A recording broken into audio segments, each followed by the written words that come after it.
So, all right. Well, we're going to go ahead and call our meeting to order, and hopefully we'll have some latecomers. Thank you, everybody, for joining our council meeting today on Friday, January 24th. I will finally call us to order at 10:04 a.m. Marcy, would you like to do roll call? Sure. Melissa, we'll start with you. Thank you. Melissa Van Hook, Council Chair, and a few other committees as well. Jesse. Jesse Barbosa, Council Member and Representative for Arizona Department of Health. Good morning, everyone. Good morning. Thank you. Monica. Monica Cooper, Self-Advocate, Chair of the Grants Committee. Okay, thank you. Ken. Good morning, everyone, and Happy New Year. So, Ken Counts, Council Member. Thank you, Ken. Bianca. Good morning, Bianca Demara, Family Representative. Thank you. Vanessa. Felix. Hi, ma'am. Good morning, everyone. It's Vanessa. I'm a self-advocate located in Yuma, Arizona. Thank you, Vanessa. Eric. This is Eric Jensen, Community Advocate. Thank you, Eric. Kathy. Good morning, Kathy Lewandowski, family member, Chair of the Work Plan Review Committee. Thank you. Kelly. Kelly Roberts, Council Member. And you represent an NAUIHD and Vijette. Good morning, Vijette. Sorry, parent representative. Sorry, my brain just went blank. Selling cookies. She put the information in the chat box. Mary. Hi, I'm Mary Slaughter, council member and representing a woman, 88-year-old woman who was institutionalized. Thank you, Mary. Sophie. Sophie Stern, who has a performance this weekend, Sunday at 6 o'clock, and it is at the Hive on the 16th. I'll put this in the chat. It is a $10 at the door, and I'll put that in the chat. Great. Thank you for putting that information in a link. And Mateo. Hi, my name is Mateo Treetop. I'm a self-advocate. Thank you. And Kristen Mackey. Good morning, everyone. Kristen Mackey, RSA Administrator and Representative for DES Council Member. Right. All right. Any other council members I missed? JC and CJ joined us. CJ just joined us. Thank you. Good morning, CJ. We're just doing intros. Good morning. I apologize for my tardiness. CJ Loisel, representing Access. Thank you. No worries on that. Anybody else? Okay. I will keep tracking, and I'm sure Melissa will let them identify themselves. Staff, John. Good morning, John Myers, Executive Director. Thank you. Michael. Good morning, Michael Leva, Contracts and Grants Coordinator. Thank you. Lonnie. Good morning, Lonnie St. Cyr, Fiscal Manager. Thank you. Jason.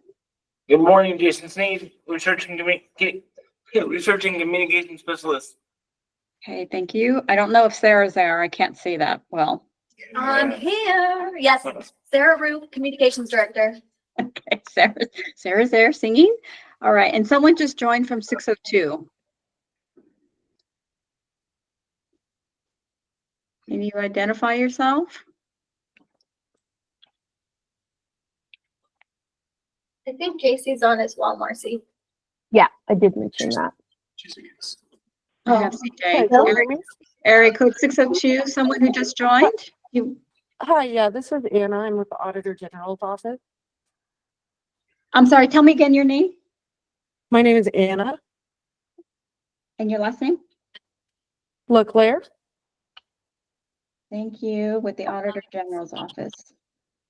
We have to put everybody's name in the minutes. Thank you.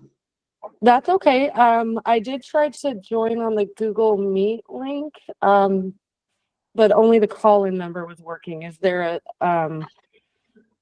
is there a virtual meeting link for video or no? Yeah, if John or Sarah could put that in the chat box. Yeah, I think the rest of us join with that link. If it's the same one that's on our meeting invites, it should be working because it would be the same one on the website. Yeah. I'll send it right now. Thank you. Okay. Thank you. Welcome, Anna. Did you get JC, Marcy? CJ? Yeah. No, JC. JC is. Oh, JC Farkas. No, Okay. no, I apologize. JC, I didn't see you join. Hi, good morning. This is JC Farkas from the Sonoran Center for Excellent Disabilities at the University of Arizona. Good morning, JC. Morning. Okay, I think we've got everybody now. Thank you so much and welcome, welcome. Let's move on to agenda item B, our minutes review and approval. I hope everybody has had an opportunity to review those minutes. Are there any comments, corrections, or questions about the minutes as written? I have just a question because I just noticed it when I was reviewing. Vanessa, were you there or not? Because I have you listed in those categories. Do you No, ma'am, I was absent last You week. were absent. Okay, thank you for clarifying. Okay, thank you so much. If there are no comments or corrections to the minutes, I'm going to ask for a motion to approve the meeting minutes for Friday, January 24th. Oh, sorry, November 22nd, 2024, as written. Do I have a motion? Aye. Thank you. Do I have a second? Jet, second. Thank you, Vijette. All those in favor of approval, please say aye. Aye. All those opposed, please say nay. Is anyone abstaining or not voting? Okay, thank you so much. Motion carries. Marcy, please Melissa, note who that. made motion, please? I apologize. Oh, Sophie was first and Bijette was second. Thank you. You're welcome. And Megan Cox just joined us too. Okay.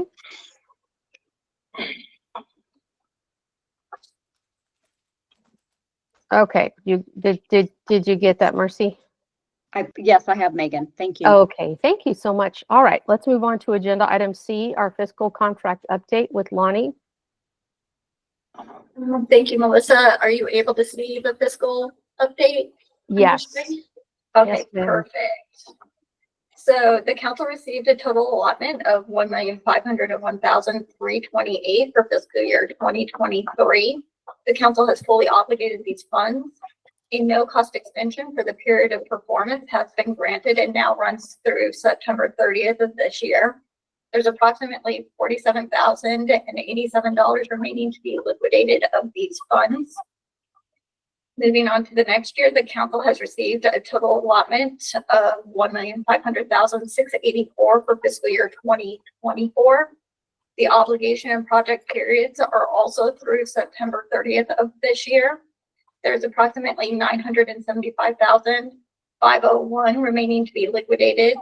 These funds are being used for the current 2025 work plan projects. So there's always kind of a delay in we obligate in the first year for 2024 and the work is being done for the period of performance in the second year.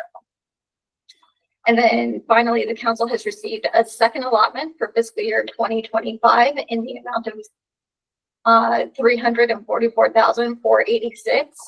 This brings the cumulative fiscal year 2025 award to $676,694. The current continuing resolution runs through March 14th of 2025. So right now it's showing that we're at level funding up here, but in reality, we've only received $676,000. So again, we don't know what's going to happen beyond March 14th. So it's just an estimate. Currently, the obligation and project periods are through September 30th of 2026. and the final report will be due January 28th of 2028 for fiscal year 2025 funds. And then finally, the federal financial reports for the 2023 and 2024 grants were submitted by the December deadline. And we also have 2 federal financial reports due at the end of this month, so next week, for the 2022 grant. So that'll be the final report to them, and the final report for the public health workforce grants will also be submitted next week. Any questions on this sheet? Okay, moving on to the next sheet. Sorry. I'll try and make this a little bit bigger for you guys. This sheet shows all the current projects funded by the council. 2 contract extensions have been granted. The first is for Impact Analytica to continue the work on the data hub. This is expected to run through September 30th of 2026. And the next is a 3-month no-cost extension for the Sonoran Center and Disability Rights Arizona for their work on the legal options manual update. This will now run through March 31st of this year.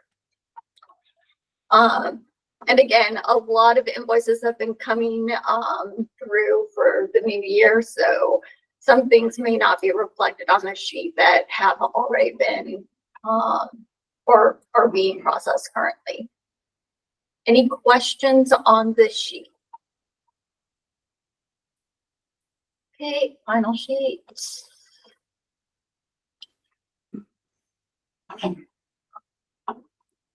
Okay, this sheet has been updated to reflect the projects outlined in the 2025 and 2026 work plans, as well as the funding that has already been approved for the prior years. The funding year is generally the year prior to the project year. So again, we're kind of working with 2024 funds for the 2025 projects. So everything that we have outlined for 2025 is currently funded. And we're still kind of in limbo with what we're going to receive as far as fiscal year 2025 funds. Should there be a decrease in our funding, we do kind of have a buffer to address that.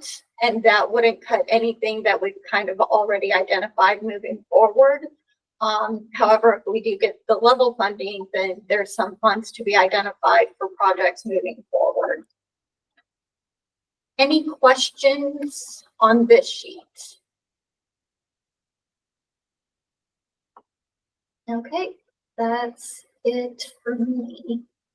Thank you, Lonnie. Okay, so before we move on to agenda item D, Marcy, we did have another number join us with the 954 area code. I was gonna put the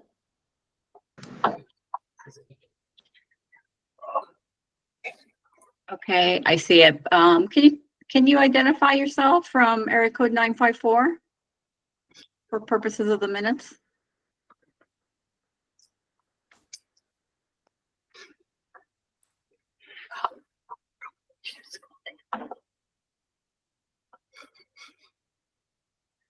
Okay, if you're trying to talk and you're the 954 number, you're on mute. We do need to identify everybody that's on our meeting today.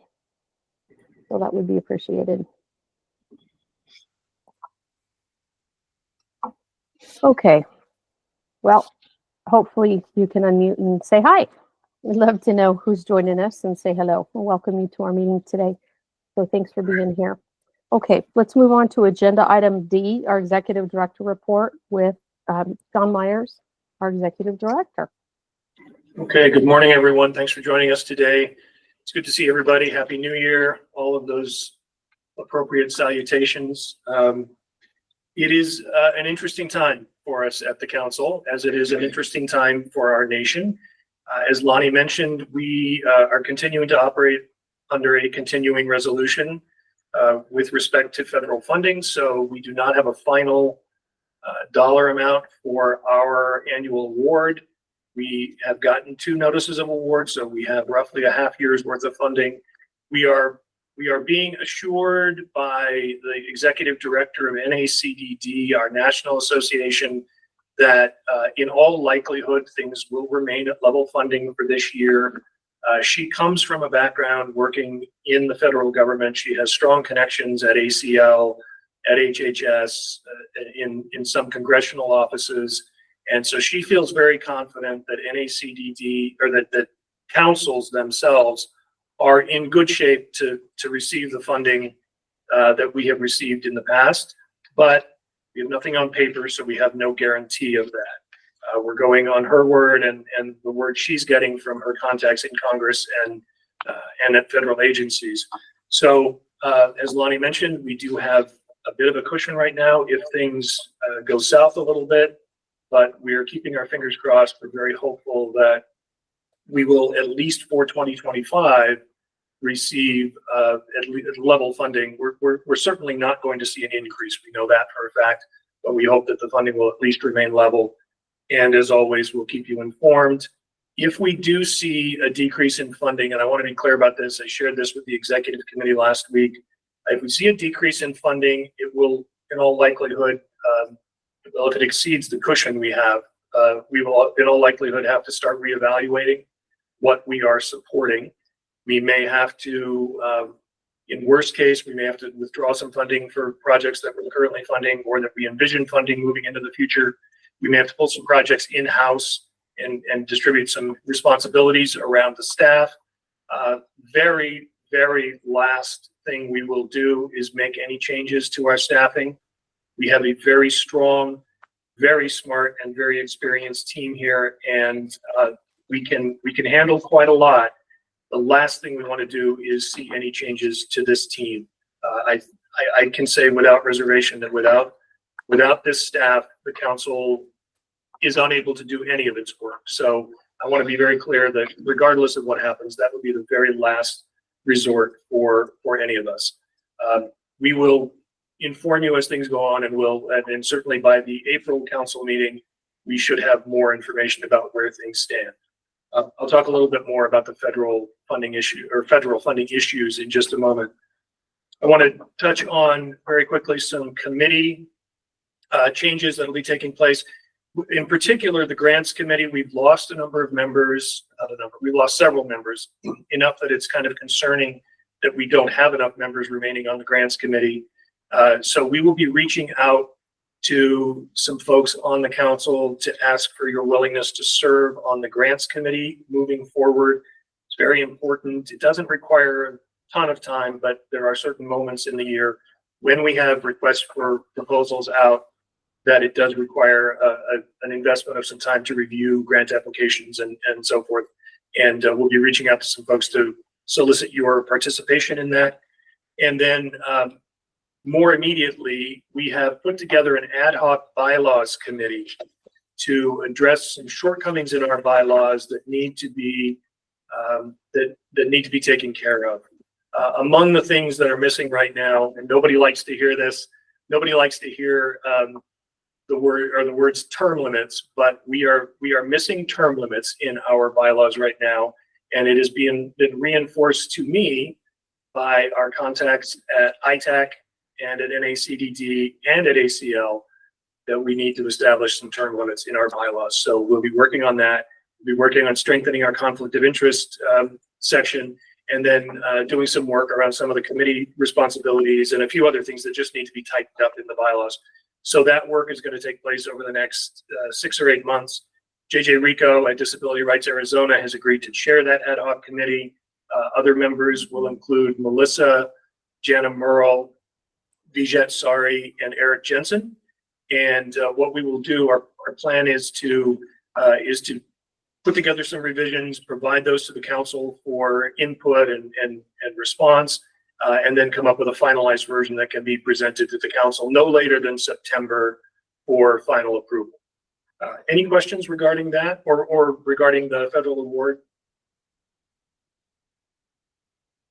Okay. Well, they're going to decide what the term limit is. So like if you are on the council, is it a year? Is it 2 years between terms? I mean, is that going to be decided as well, or is that up to the governor? No, we will.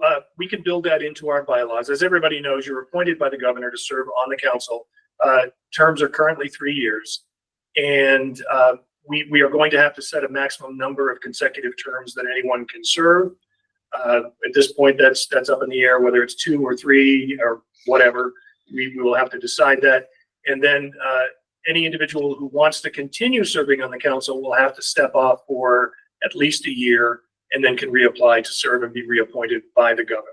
Now, I want to be clear, this does not apply to individuals who represent state agencies or who are otherwise mandatory members of the council. We do have about half of our council is made up of individuals who represent either agencies or types of community members who are required to serve on the council. ADHS, Department of Health, sorry, that is ADHS, VR, Access, yeah. So, I mean, you all know the drill. You know who you are. If you are required to serve because of your position with an agency, you can technically serve on the council until you are no longer alive. But community members who serve, self-advocates, family members, and so forth, there have to be some term limits for those. So there is, some new blood that comes in, just like with any board of directors typically. So we'll address that and come back to you. I'm very clear that at this point, what we're thinking is that the term limits are not going to be retroactive. They will be prospective. So the term limit requirement will start from the time the new bylaws are adopted. If you have any input on the bylaws, we're more than happy to hear that. But as I said, we anticipate putting together a draft of the new document and then sharing that with council members for input and then coming back with a finalized version based upon that. Moving on to the Department of Labor proposal regarding 14C, sub-minimum wage.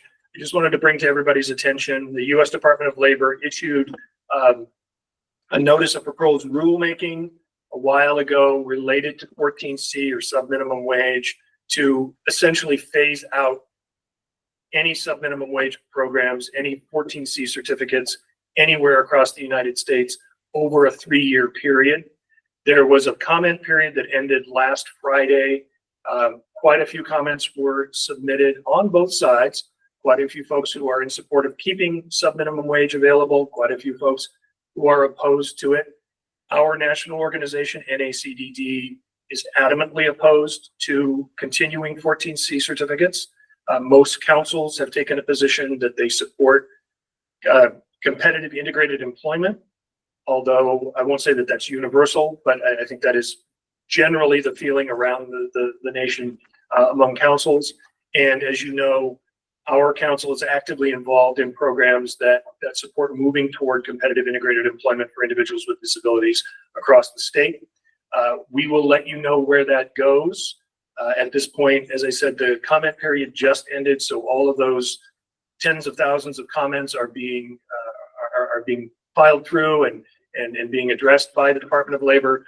But with a new administration in place, we don't actually know if the drive to eliminate sub-minimum wage will continue, or if the folks at DOL will be told to drop the issue entirely. It's entirely up in the air, but we'll let you know how that goes.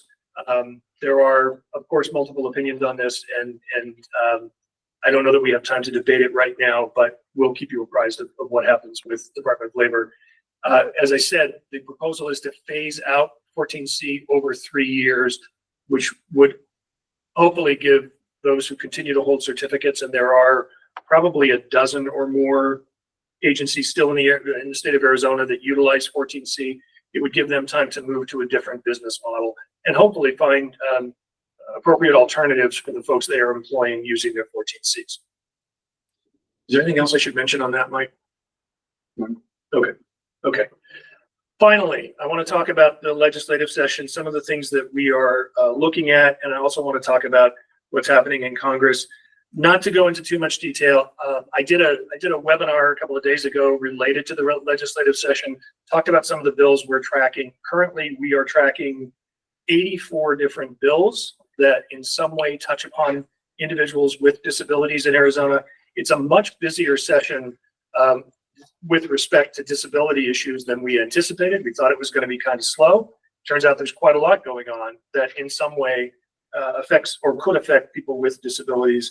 The areas in which we are tracking bills include elections and voting, transportation, eligibility for services, appropriations, criminal justice, healthcare, education, guardianship, gender identification or sexual orientation, and vaccinations or immunizations. So there's quite a lot going on. We publish a legislative update every month in our newsletter. Jason puts that together, and he does a really nice job with it. If you're ever interested in getting more information on the bills that we're tracking, we're happy to provide that. I do want to be clear to everybody, council member and guest alike, we are not a lobbying organization. We do not take a position on bills, but we do have a responsibility to educate our legislators and our constituents on what the impact of certain bills would be as far as individuals with disabilities are concerned. So we do share information about the bills, and we are even-handed about it, but we want people to understand, good or ill, what would be the impact of bills should they pass. There is one continuing resolution right now that is particularly concerning in the House. Is House Continuing Resolution 2015, which would essentially give the legislature the ability to control how every federal dollar that comes into the state of Arizona is spent. It would take out of the hands of our state agencies much of the responsibility for determining how those federal dollars are spent, and it would put it in the hands of a legislative committee. That is concerning to us because in many respects, our legislators are not experts on the issues they're voting on. They're certainly not experts on disability issues. That's why we have a job to educate them. I think it would be extremely dangerous were the professionals at ADHS and Access and DES, were they to have that responsibility taken from them and put in the hands of elected officials who don't necessarily know these issues. So we're following that. This is not a bill that requires the governor's signature. If it passes both chambers, it would go onto the next general election ballot for the residents of Arizona to decide upon. So we'll let you know where that goes, and hopefully it will. In my opinion, hopefully it will not have traction in this legislature, because I think it would be a very dangerous bill. The last thing I want to touch on is Medicaid. I don't think it's going to come as a secret to anyone that Congress right now is discussing some really dramatic and really drastic changes to the Medicaid system. And if these changes were to be implemented, if in the current budget negotiations, the cuts to Medicaid that are being envisioned were to be put into place, it would have an unbelievably bad impact on our state Medicaid system, and thereby the services that are provided to individuals with IDD in Arizona. Moreover, it would have an impact on every state in the nation.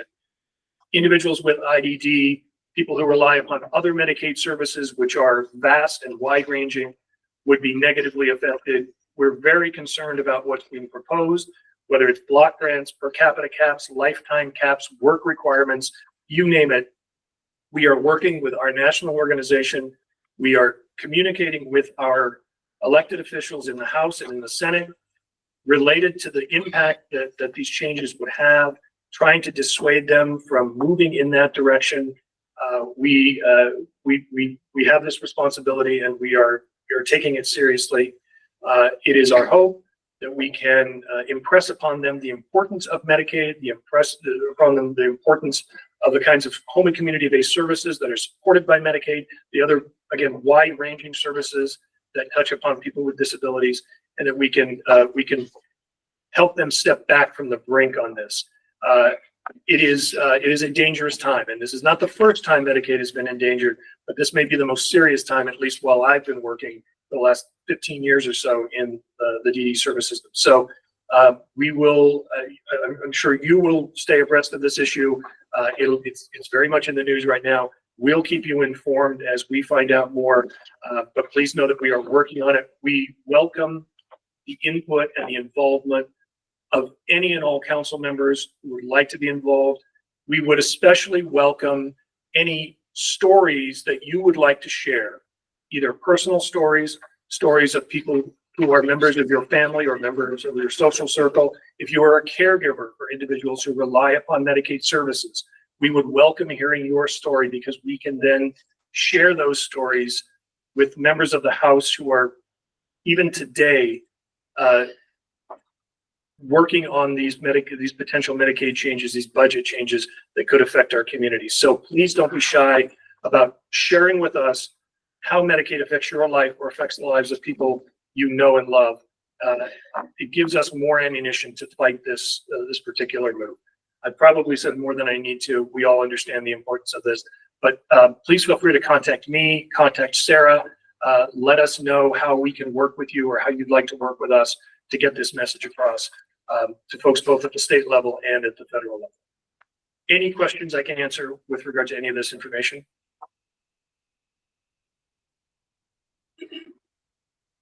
All right, thank you very much. Oh, Kathy, Hi. did a question. All right. Do we know of any other states that have gone through this legislation where I've heard of some states that have this committee that decides about federal dollars? But do we know of those states and what they went through, how they might give us some insight on how to keep it from happening here? I'm sorry, this resolution just dropped a couple of days ago. I've not had time to contact other states, but I will be doing that. And I'll report back to you, Kathy, on what I find out. Okay, thanks. You bet. Okay. Are there any other questions for John?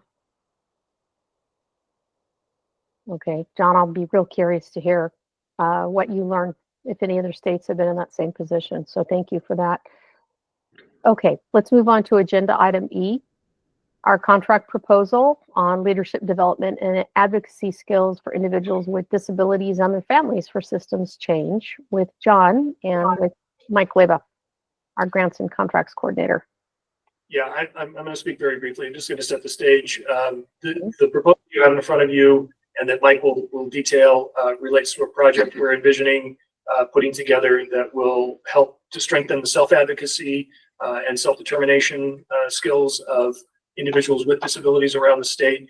It's much, much broader than that. I'm going to throw it over to Mike and let him go into detail on it. Thank you, John. So this is a sole source request, and what we want to do is we would like to utilize the services of a national disability leader and policy expert to coordinate and facilitate a leadership development and training program for individuals with intellectual and developmental disabilities and their family members to help them become leaders and advocates for systems change in Arizona.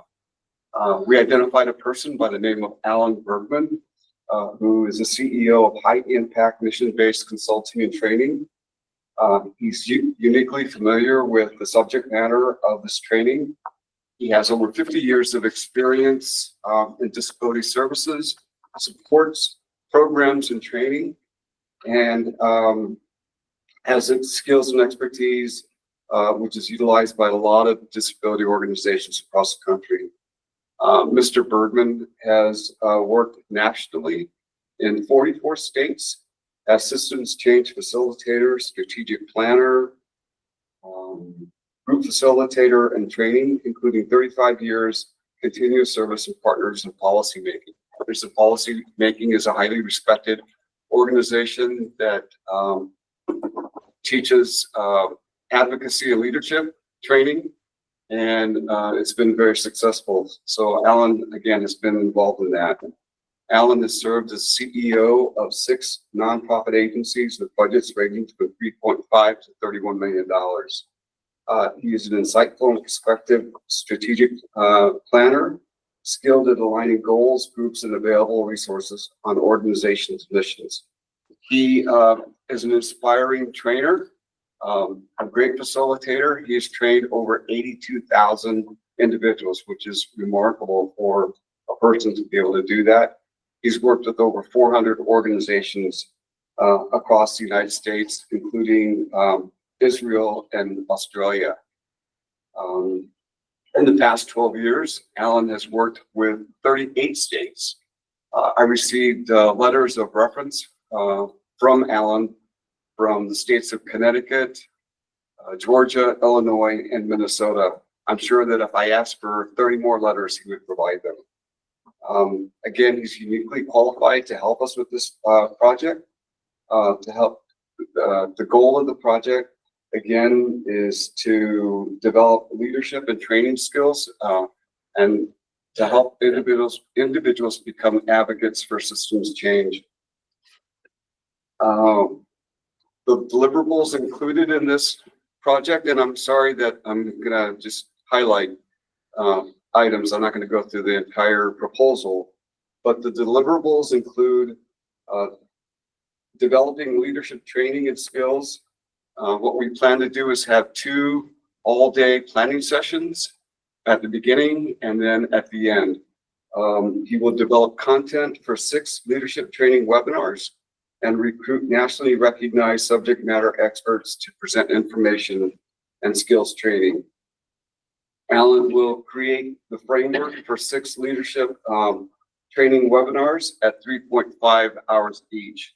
What we plan to do is provide the in-person training on a Saturday as well as webinars so that we can accommodate people's busy family schedules. Included are also to recruit and coordinate payment to subject matter experts, secure webinar presentations and materials for distribution, follow up with self-advocates and family members on specific requests for information and assistance, create evaluation forms, prepare a monthly report and other feedback from the previous webinar in order to establish a process of continuous quality improvement, prepare a written report, and at the end present to the council on the outcome of the training and advocacy skills training. The budget includes Alan's fees for coordinating, moderating, facilitating the webinars. It includes travel. Alan lives in Chicago, so he would have to fly out here for those 2 training sessions. It includes also payment to subject matter experts and also facilitating the webinars. The total budget that we are requesting is $29,990.98. According to public open meeting laws, we are required to provide all the items that are going to be discussed today. But this past week, I met with the Office of Procurement, DES Office of Procurement, and I was advised that it would be very difficult to issue a sole source contract to Mr. Bergman.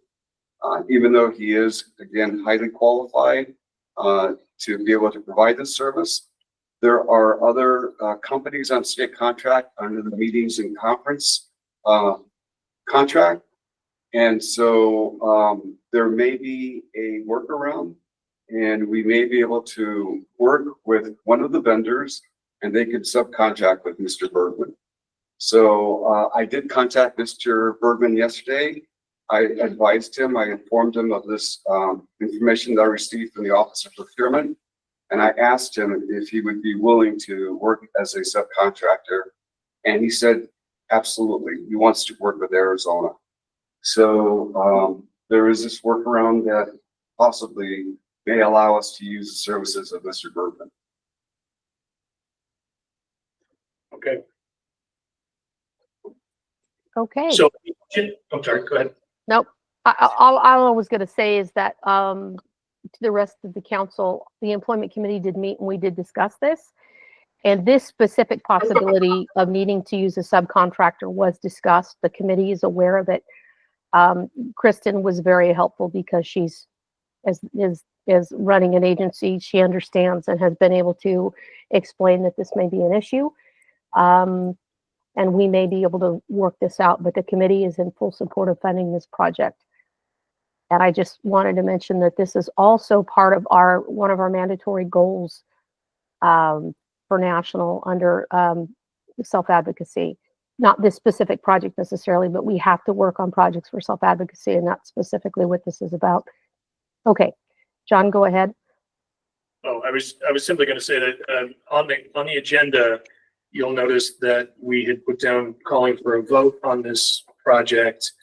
But given the information that Mike received this week from procurement and the need to speak with a state contracted vendor, I don't think we can ask for that vote right now because we don't know what the final dollar figures are going to be. We don't know if there will be additional costs associated with using the vendor or just how the total amount requested will change. So I'm going to throw out there that in the interest of effectively and efficiently moving forward with this, I know Mike is going to be reaching out to that to an identified state vendor.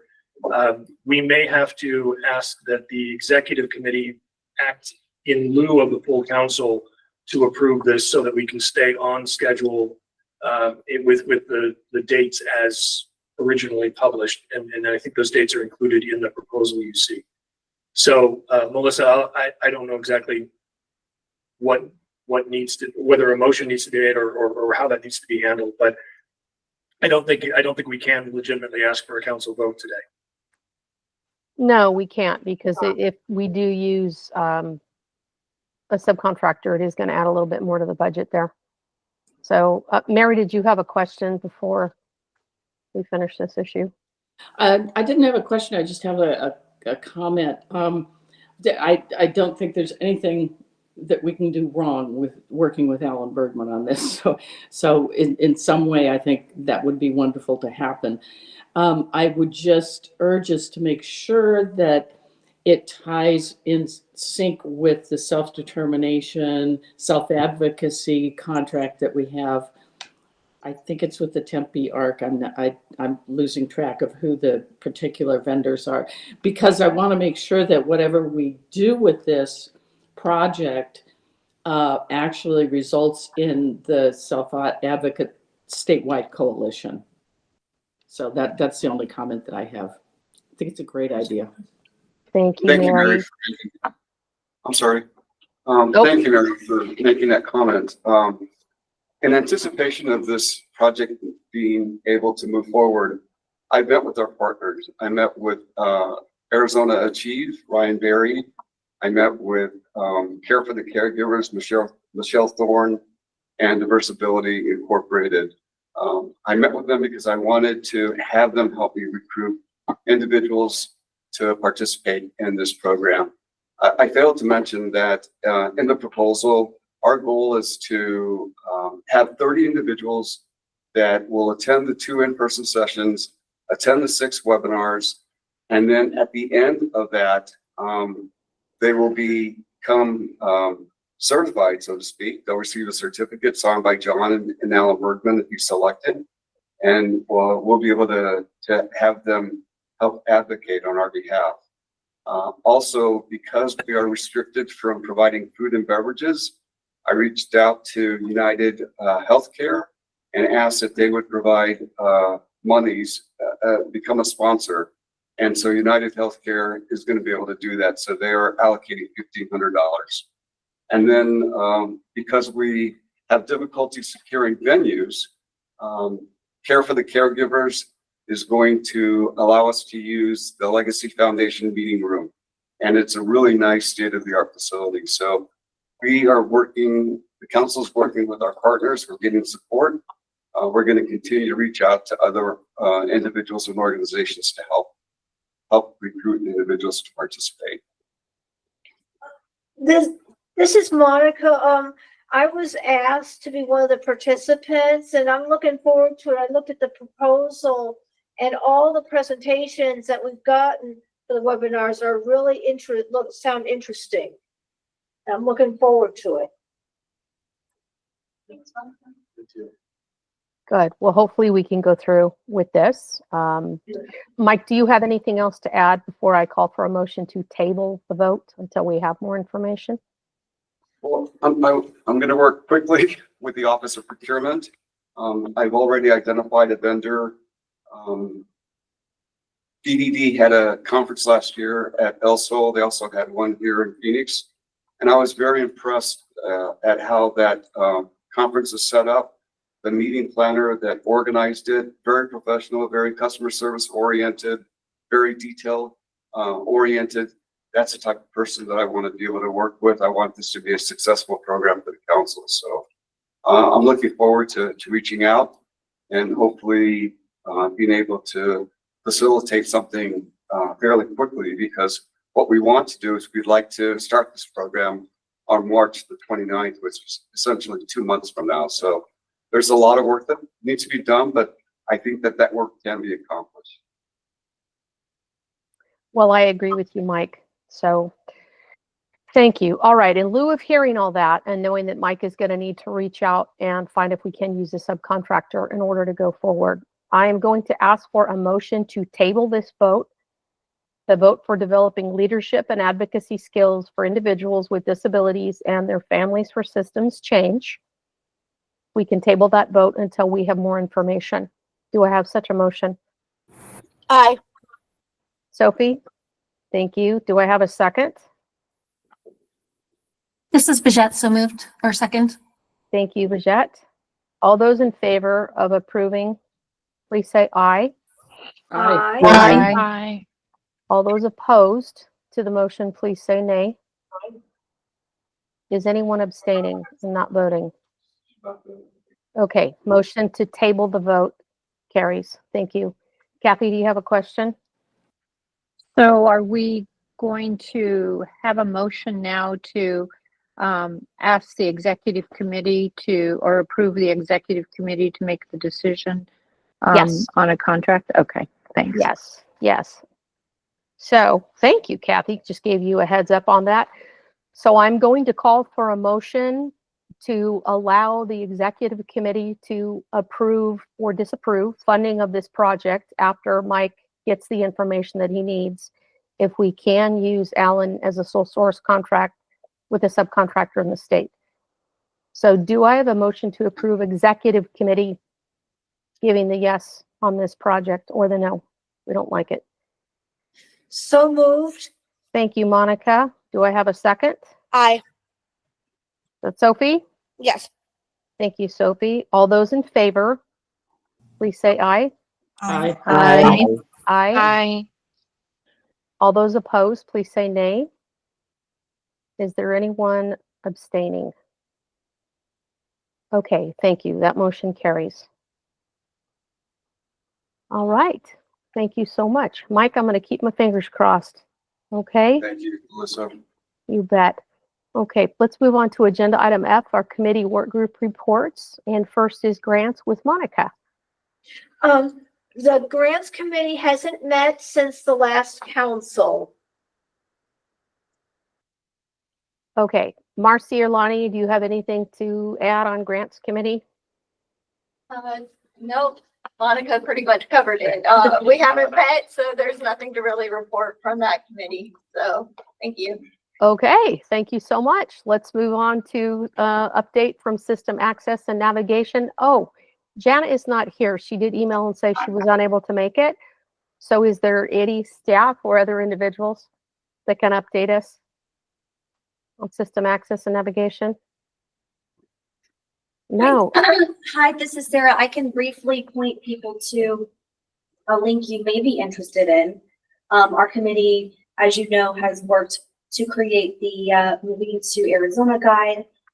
If you were not aware, that is on our website under the tab Research and Resources. We've actually embedded that into the website. So once you click on that tab and scroll down, it's right there and you can click through the slideshow. If you actually click on the element itself, you'll be able to view the presentation, but in its clickable format.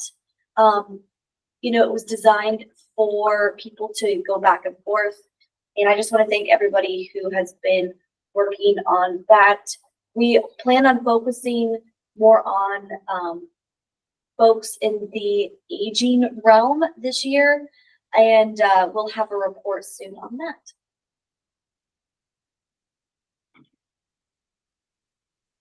Mary has a question or a comment. Yeah, just another comment.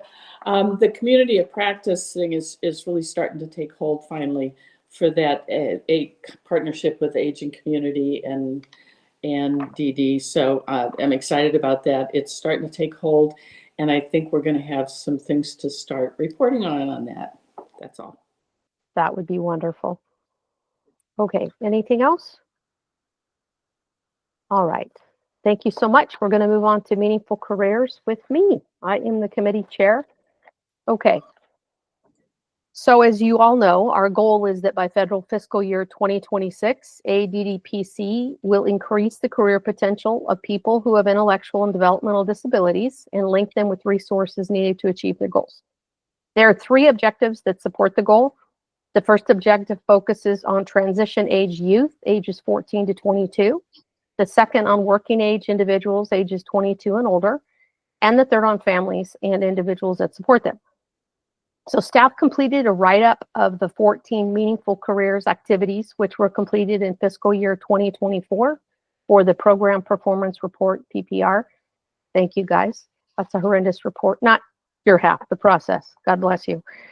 The committee met on January 8th, 2025, and discussed and approved a proposal to conduct a leadership development and advocacy skill training program, which we just talked about, that we have tabled the vote on for now.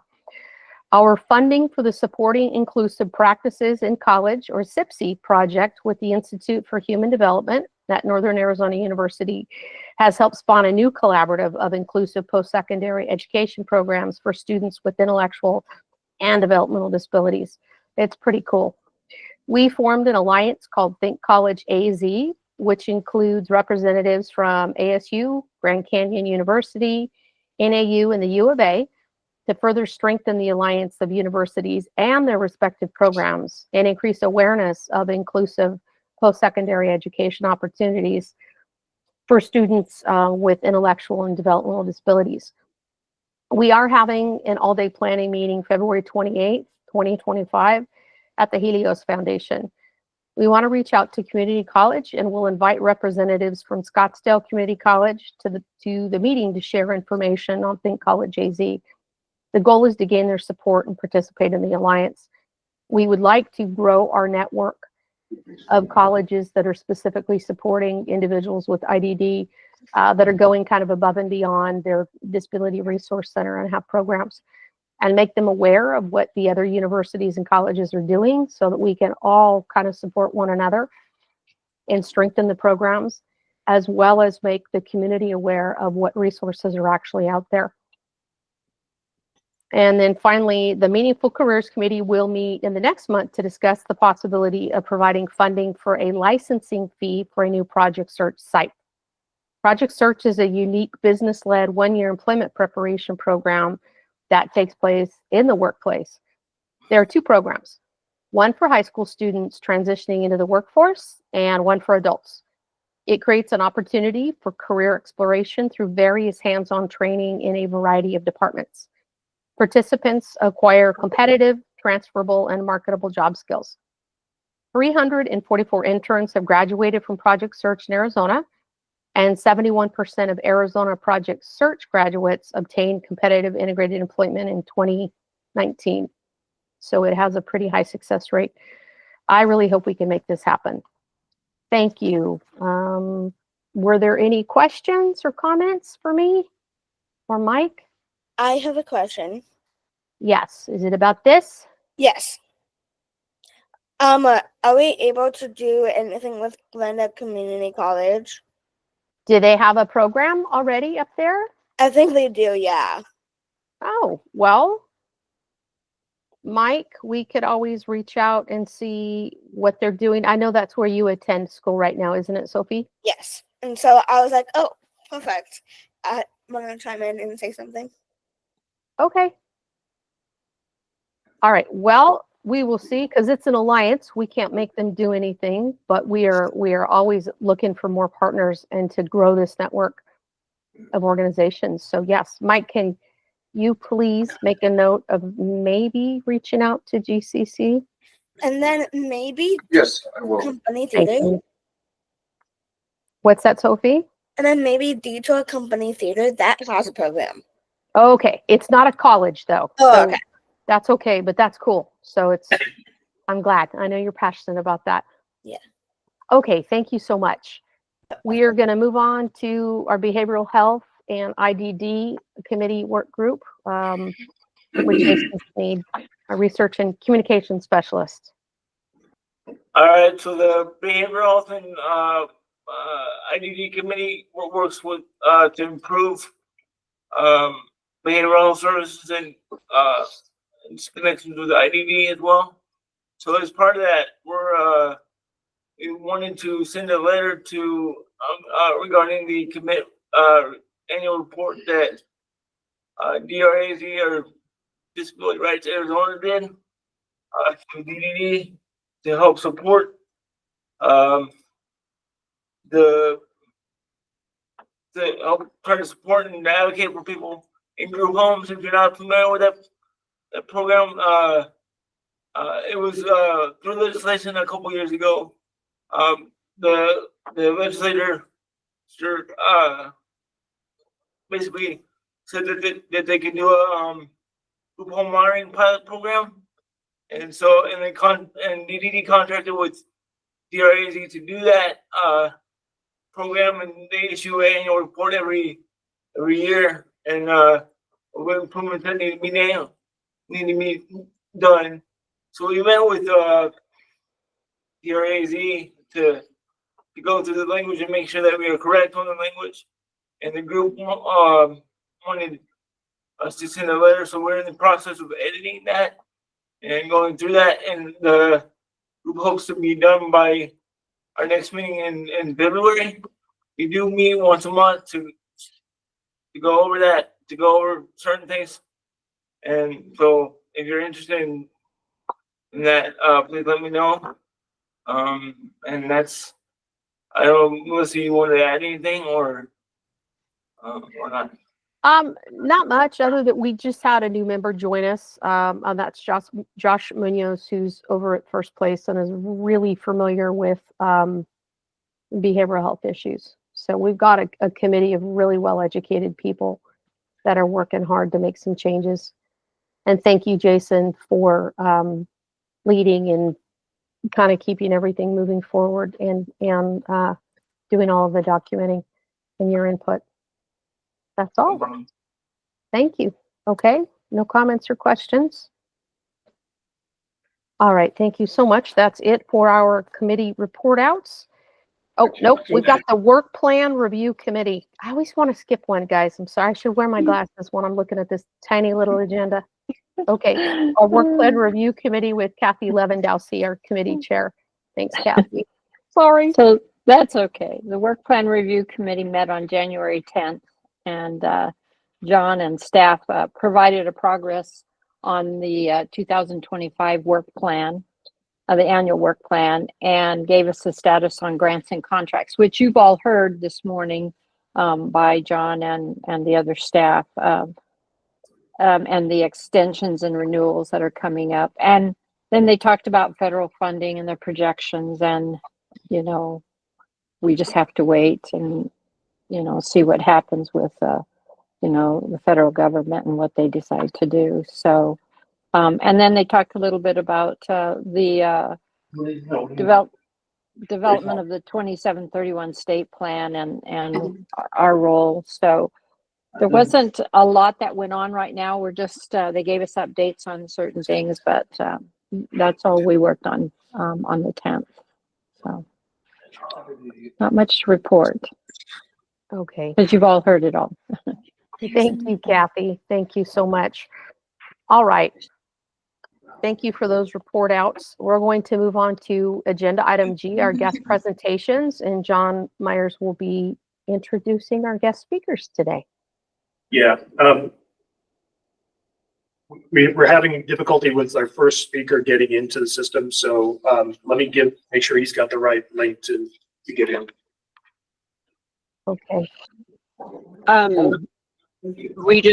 I was coordinating with the presenters for the next one, and apparently the link online is not the active link. So just a heads up there. That's a problem. Thank you for that, Kristen. Yeah. What did this help?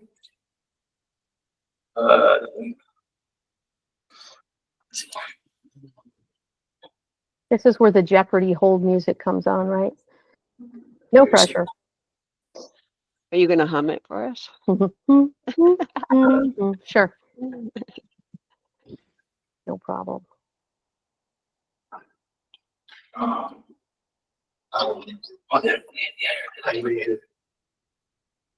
So this link is. It may have been something with the chat. Yeah. I may have pasted the wrong one to the agenda. Yeah. I don't know. There it is. All right. All right.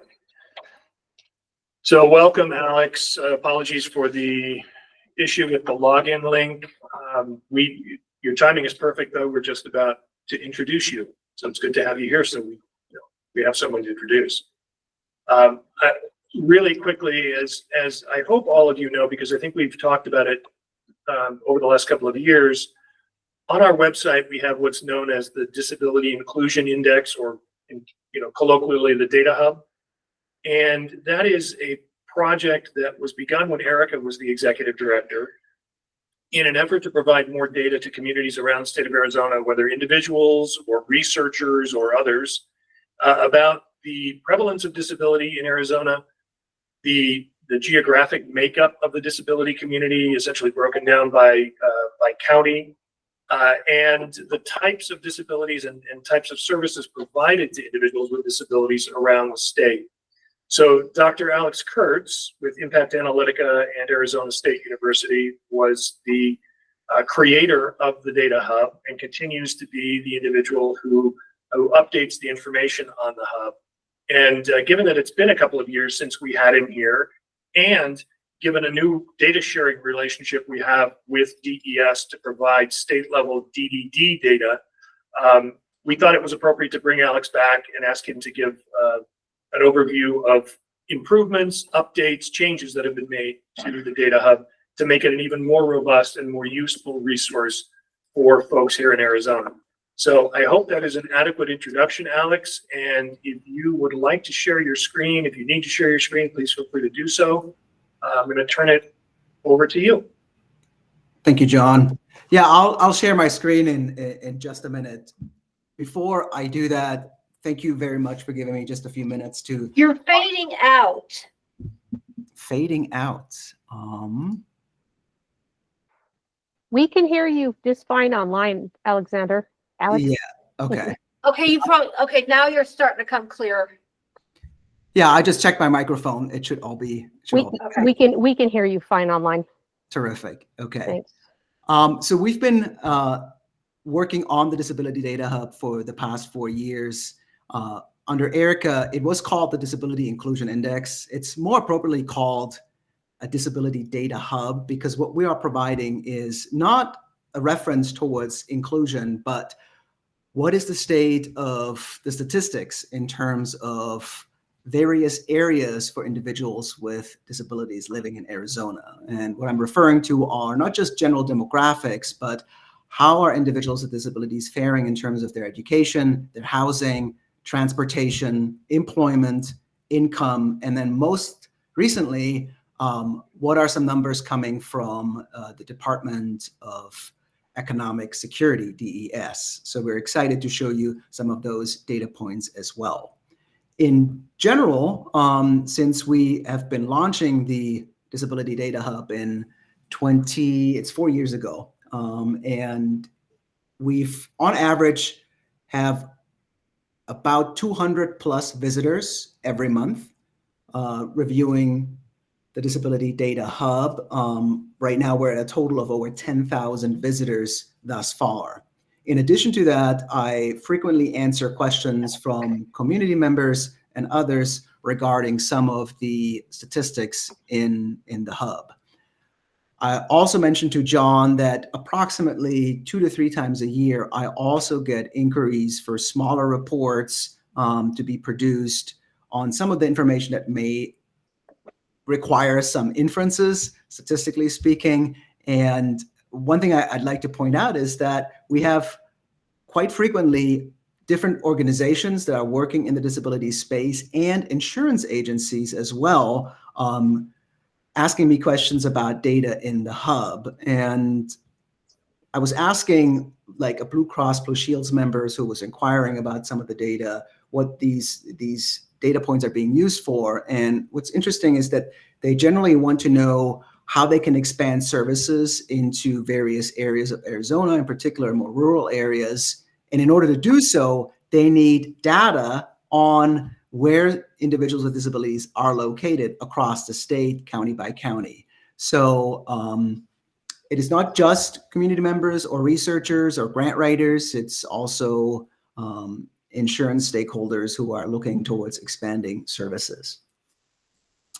Let me share my screen, and I should say I just recently pushed an update. So on the website, it usually takes about an hour before the latest version is available. So sometime later today, you should have the latest version up and running. Let me share my screen.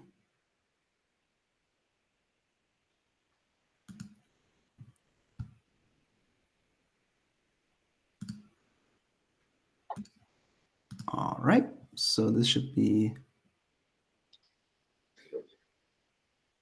I hope you see.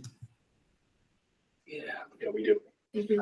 Fantastic. So this is the landing page that simply shows you the different areas I mentioned earlier that you can explore on your own. So by clicking on one of those icons, it takes you to the respective data set that allows you to be interactive with it and explore. But we kept the functionality on purpose pretty simple. So let me show you. If you click on the demographics button, you have a couple of selections you can look at. One is just the raw numbers on how many individuals live in the state of Arizona, over 7 million in 2023. That's the latest data set from the Census Bureau and the American Community Service, out of which we have about 13.6% individuals with disabilities. That equals roughly 970,000 individuals. And then what you can do is you can look at the map at the bottom and explore how that changes county by county. And so you click simply on a county and those things change. Anytime you hover over a number, you also get text that explains you what you see.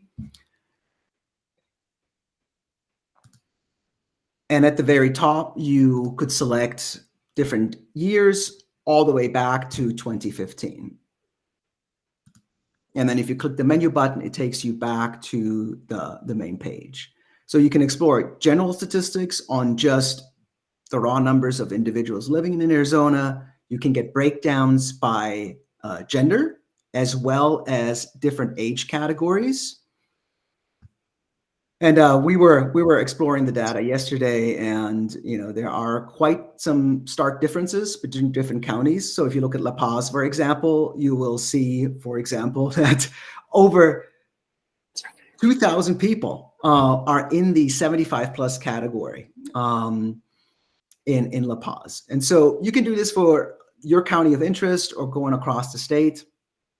If you want to have a race ethnicity breakdown for individuals with disabilities, that's available as well. If you're interested in the various types of categories, that's available as well, again, for the state and county.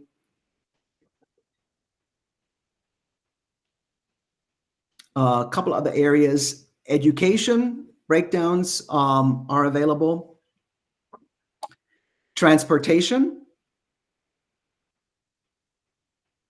And when it comes to employment, we have two areas you can look at, kind of the sectors they're employed in and the types of professions.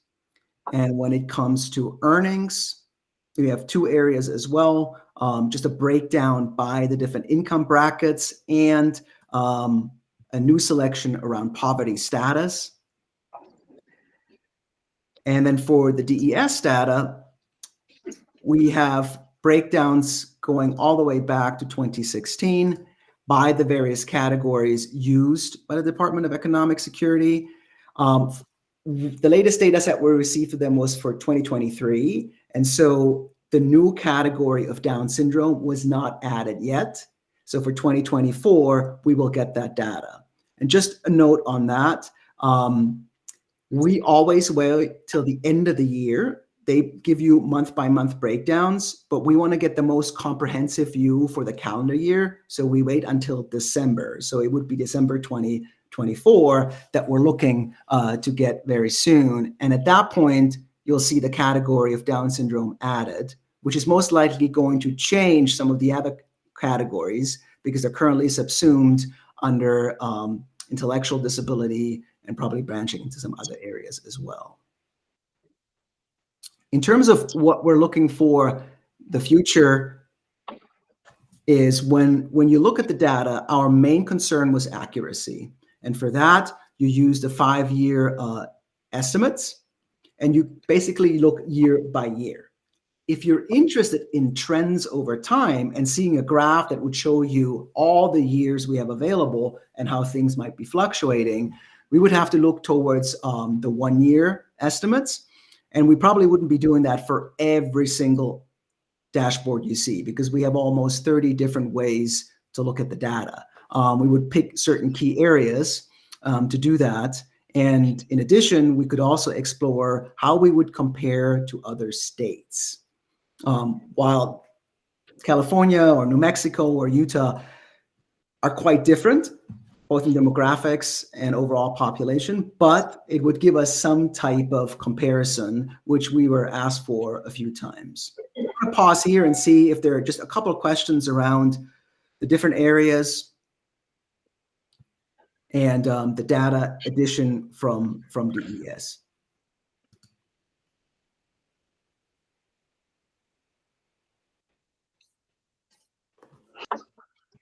No, Alex, Sorry. all the data from DES provided by DES themselves? I'm just curious about that process. Yes, it took quite a while. You have to fill out a data sharing agreement. There are always concerns about FERPA and protection of vulnerable populations. And so what we had to do is, and you see that in the information button on the DES part, where we have to suppress data pieces that go below 50.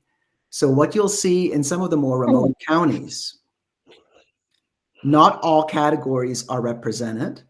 And at the bottom is always a note that tells you if we drop below 50, we're not allowed to display the data. Why is that? The idea is to protect individuals. So we don't want you to be able to identify anybody potentially. So if I'm telling you there's only one person with a given disability in Apache County, then you might be able to track down who exactly that is. Now, I should say, Melissa, DES has been pretty stringent. The general rule is data suppression at 10 or less individuals. They bumped it up to 50. But yeah, we honored their request. That's where we're at right now. Okay, yeah, thank you for clarifying that. Kristen, you had a question. Yes, I just wanted to clarify. So I'm with DES and the Vocational Rehabilitation Agency. And I don't believe that VR data is a part of this data set. I believe it's specific to DDD, correct? That's right. So I just wonder if there might be some clarification that's needed to be put on the data hub, indicating that it's, while DDD and VR are both part of DES, that the information is specific to DDD members. Yeah, I requested the language from them, and it's already added, Kristen, right here. So this is kind of the language they wanted to be presented, and so it's very clearly stating that the Division of Developmental Disability Services provided that information. Right. Thank you. I saw the big button, but I didn't see that little floating information buttons. Thank you. No problem. And if you explore it and you feel we need to make it more prominent, be happy to do that. Is it possible to add VR data to that? Because Kristen, I know you guys track your numbers and you release those. And is it possible to add that to the data hub? We might be able to do we'd have to kind of go through a similar exercise of data sharing, but definitely willing to explore those opportunities. Thank you. Alex, is that doable? Absolutely. That'd be very exciting. Yeah. Thank you so much. All right. And I think somebody, Kathy, you had a question? I might have not heard this earlier, but do you have data from Department of Health Services from like birth defects or newborn screening, anything like that? No health data. It's a good question, Okay. but no, health data is presently not part of the data pieces. You can see all of them here, but health isn't at the moment. Okay, because with Department of Health, you have certain newborn screening types that would automatically be IDD, and I wonder if maybe at some point we could talk about including that. Yeah, I mean, every year we're making refinements and changes, so be happy to consider that. One thing that we'll be adding as a resource on the left side, we have on the website on the left side, we have a tab of resources.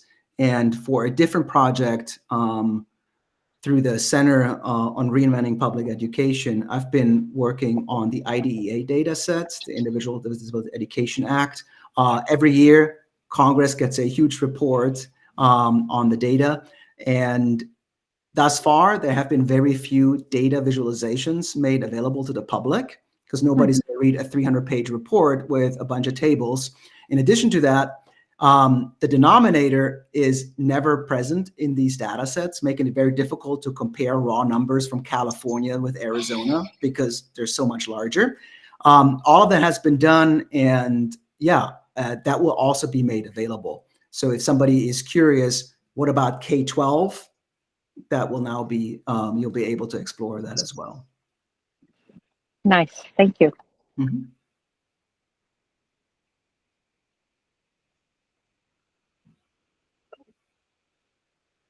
All right, that's it in terms of the overview.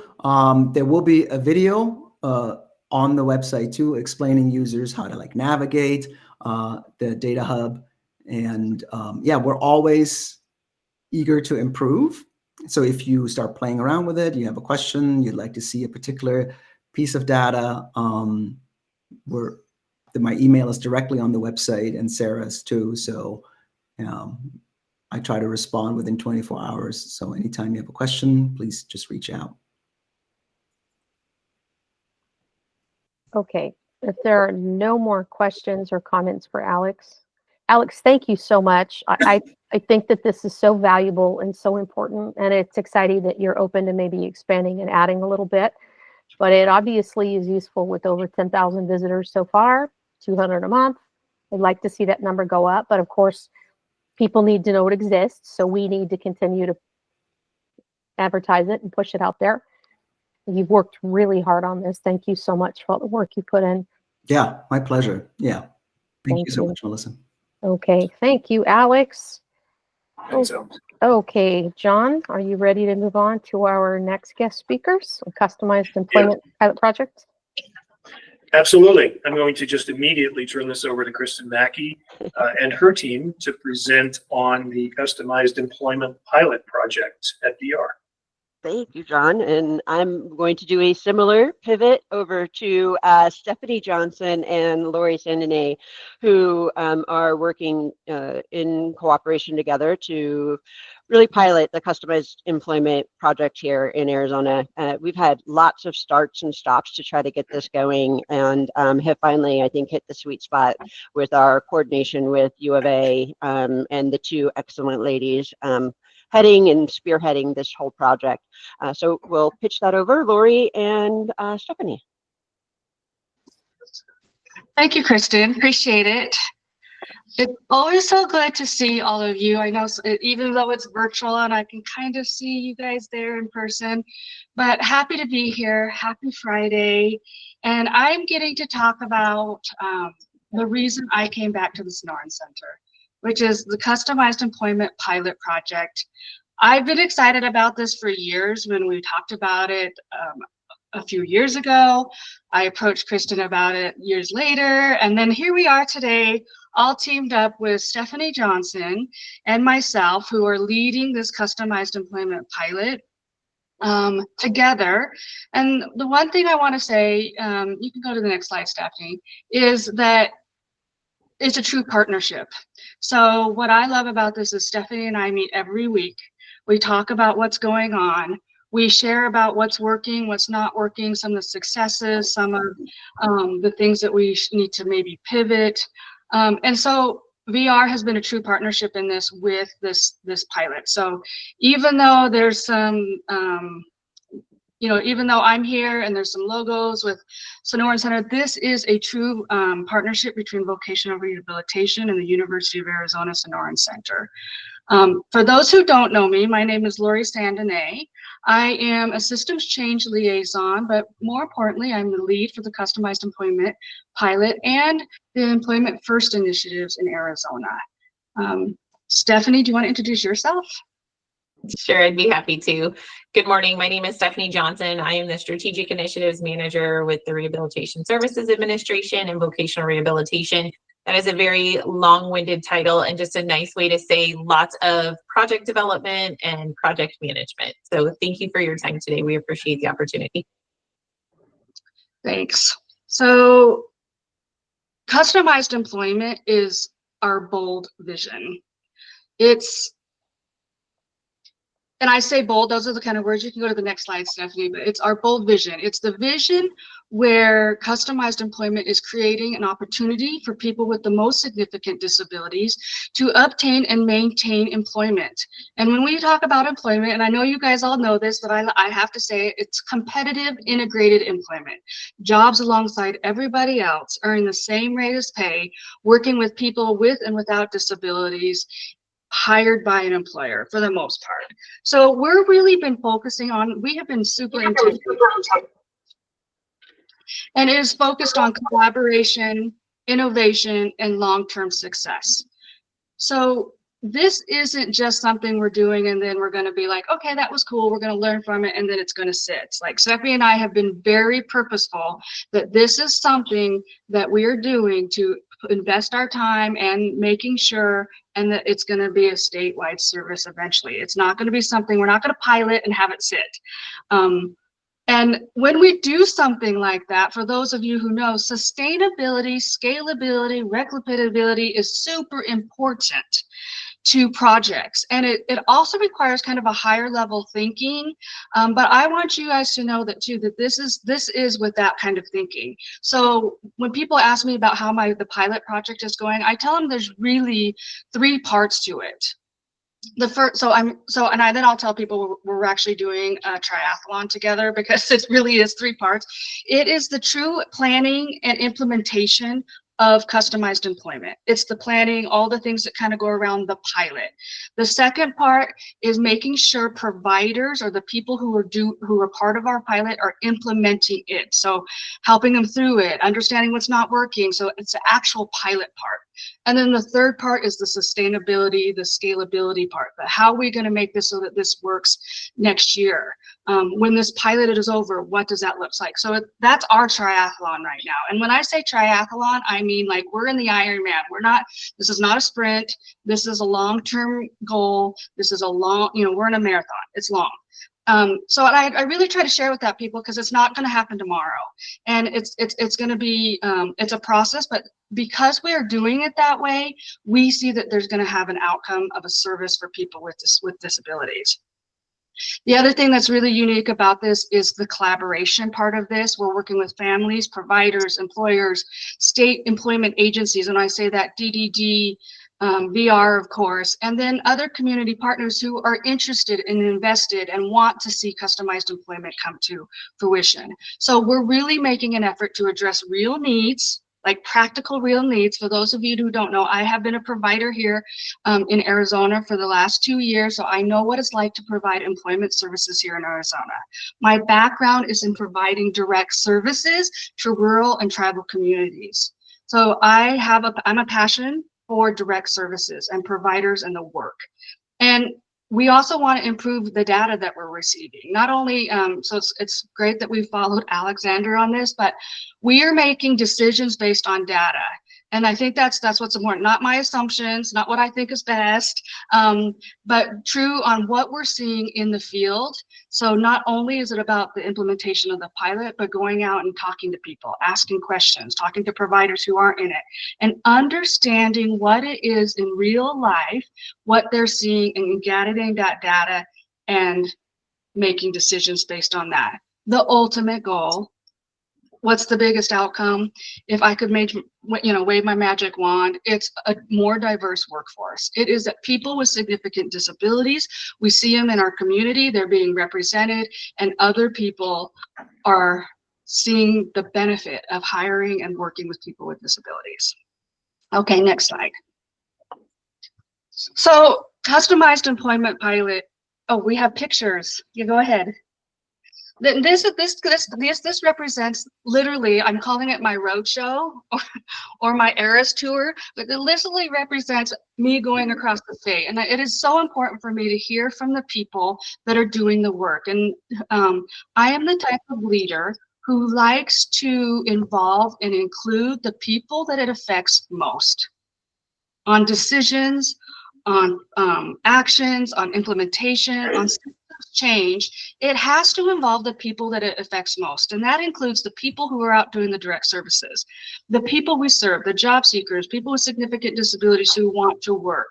So that's why I wanted to show this, because it really represents that I'm on a tour and a roadshow to listen to the needs. So our guiding principles are employment first, of course. This is based off of the principles of employment first. And I have shared with Kristen and Stephanie that if we don't have employment first, customized employment could potentially sit.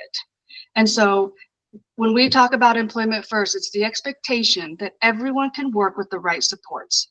And it's our job as VR, and I say ours, but our job since I'm here with VR, to make sure that they get those supports. It's jobs of families and schools and parents to make sure that they have that expectation, and that when they come to VR, we're saying, how can we give them that support? When we come to DDD, we're saying, how can we give them that support? And that leads to customized employment. One of the things I believe, and again, I'm not shy, many people know that, what you see is what you get, is one of the reasons why our outcomes for people with significant disabilities is low in Arizona is because there hasn't been a true service for them. And that's what customized employment is. It provides a service for the most significantly disabled to work and to obtain and find that work. I think in the past we've tried to make JDR work for everybody, but VR has realized it, and other people has recognized that we need a service specific for people with the most significant disabilities to increase those outcomes. And as we all know, the goal is competitive integrative employment. When I talked about that in the last slide, that is still the goal, working alongside everybody else at the same rate of pay. And customized employment that's the end game, more people in competitive integrative employment. The pilot goals. So I want to say that this is a small pilot, and I'll get into like what providers and what parts of the state, but our goals are simple but not easy, I say, which is to increase capacities with providers. We have to increase capacity, and that includes teaching them to learn, teaching them about customized employment, encouraging them to provide it, having collaboration, making sure that we're having those conversations with our providers or our CRPs. We have to develop and implement standardized employment processes. That standardized provides good expectations, guidelines, and also, I think more importantly, the tools to provide employment with quality and effectively. So that's one thing we hear throughout the state, is that we need more training and we need more guidance and we need the expectations. One thing I love about customized employment is that it's team-based or is heavily strong in collaboration. I talked about how we're including all the stakeholders. I think it's so easy for us to stay in our silos, and I think that's one thing that customized employment is starting to do, is we're having meetings where DDD, providers, VR, some employers are sitting at the table together. And for the first time, like, we're doing that in regards to a job seeker. So not just as into, to implement some state changes, but with a job seeker in mind. And of course, to achieve sustainable, competitive, integrative employment, right? I've said that like 3 times now, but that is still the goal, is that's what we want for people in all Arizonans.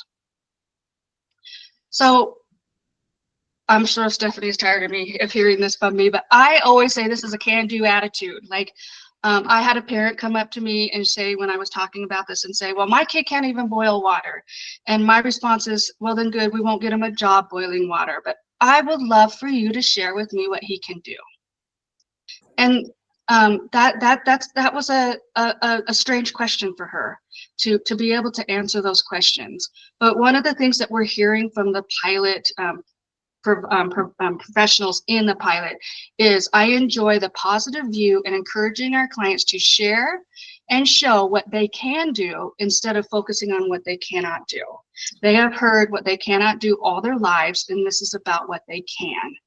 And that is true. So customized employment is about looking at what people can do, what their strengths are, what their interests are, and creating tasks that meet the needs of employers. Next slide. Okay, so we have 3 pilot providers that applied for the pilot. We had over 12 apply. We selected 3. We selected La Frontera from Tucson, and they are a behavioral health organization, and we focus on behavioral health and co-occurring diagnosis with them. That was really important for us to experience that side of it. Odyssey Services Corp is stationed out of Mesa, but they serve all over the state.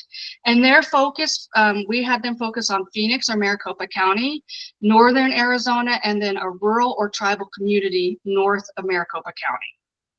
Workability in Tucson was also selected, with their pilot focus being Tucson, Nogales, and Yuma. So it was really trying to select organizations that had representations and or job seekers in different parts of the states, because we wanted to see what that looked like. I mean, I'm kind of like, I'm a perfectionist, so I'm like, I'm missing that one county up there. But well, I think considering this is a small pilot with 3 providers, 9 job seekers, we've done a pretty good job of getting throughout the state. So what are our pilot steps? And I'm just going to quickly go through this, but of course there was planning. The planning started, we had our very first meeting where I met Stephanie in December of 2023. I always say it that way because like literally that was our first meeting. Hey, how are you doing? Nice to meet you.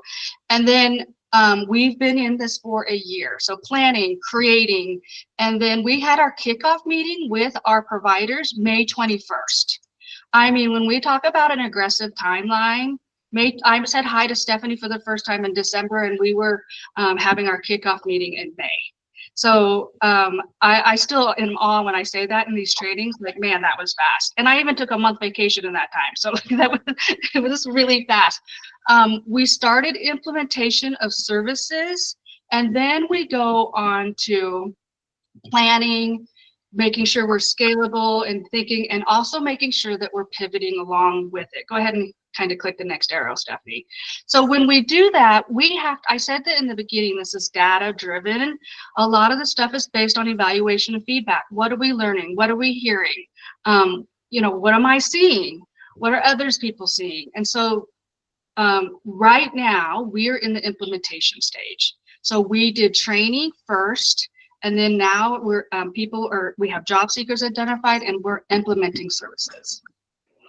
Let me just pivot in real quick there, Lori. You know, training with VR counselors, training with DDD staff, training with the vendor staff, training our managers. So really wanting to make sure that everybody is aware of this. And I'll just, you know, piggyback on the timing. I know that I was driving y'all hard to say, like, this is important. We've got to get to work on it. So yeah, done an amazing job in terms of timing on that too. Thanks. So yes, and to talk about that training, Kristen's right. We partnered with WISE, which is a TA or training organization up in Washington, to help create what we call Arizona Customized Employment. I am pretty direct. I mean, I know it's not super creative, but ACE, Arizona Customized Employment Training. It consists of 9 modules. It's self-paced, on-demand training that the providers were able to take. And so the average time to complete it is 16.5 hours. I think it's interesting to note that the people who English was their second language, it took them a little longer to go through that process. So good to note to when we were looking at the data of that. Each, so 9 modules. The training also included 3, so after every three modules, in-person training with me. And I trained their leadership, because to be a part of the pilot, we had to have a member of the organization's leadership and a direct service professional. So, because as we know, we can't get this to work if we don't have leadership buy-in, not only at the VR level, DDD level, ADDPC level, but also at the provider level. We have to have leadership buy-in. So both a leadership person and a direct service professional went through this ACE training. I want to say that this training follows ACRE competencies, but does not lead to ACRE certification. But they get a total around 40 hours, specifically the direct service professional, of customized employment. So it's been very, very in-depth training because we wanted them to have the tools. That's one thing I didn't want, and Stephanie felt strongly about too, was that we take 3 months, which is what we did, and focus on training for customized employment. Because if they're not adequately trained, services were not going to be quality. And Lori, just to clarify so that it kind of hits the message home a little bit, those 9 modules that are available through that asynchronous learning type of platform are also available to DDD staff and are also available to VR staff who are involved in the pilot, as well as VR and DDD staff at the leadership level, so that they have access to that information to be able to support their teams throughout the process as they are implementing the customized employment process in person with their job seekers. Thanks, Stephanie. Okay, so the ACE training, I said, has 9 modules, but has kind of 3 main categories: introduction to customized employment values, discovery, and person-centered planning. Introduction to job development and marketing, because we all know that part of doing job development is being able to go out there and do some marketing for your organization. And introduction to job coaching and systematic instruction. And one of the biggest things that we are finding from the ACE is that providers, prior to taking the training, said they were already doing customized employment. I heard that from all 3 providers. We're already doing customized employment. Great. Well, I'm going to help you refine that. And then we're going to talk a little bit more about how we can, those are kind of the conversations we had. Then they went through the training and they were like, this isn't what we were doing. And so the quote here is, I thought we were already providing customized employment services, but this looks quite different from what I expected. And that's from a leadership position. So I even so much had to change the way we did the evaluation prior to the training, because the pre-one, they were all marking, yes, I feel confident in customized employment and discovery and all those things. And then they were going through the training and realizing, oops, nope. And so then when they were taking that post, it was, same kind of thing. So we weren't seeing that growth, even though they were saying it.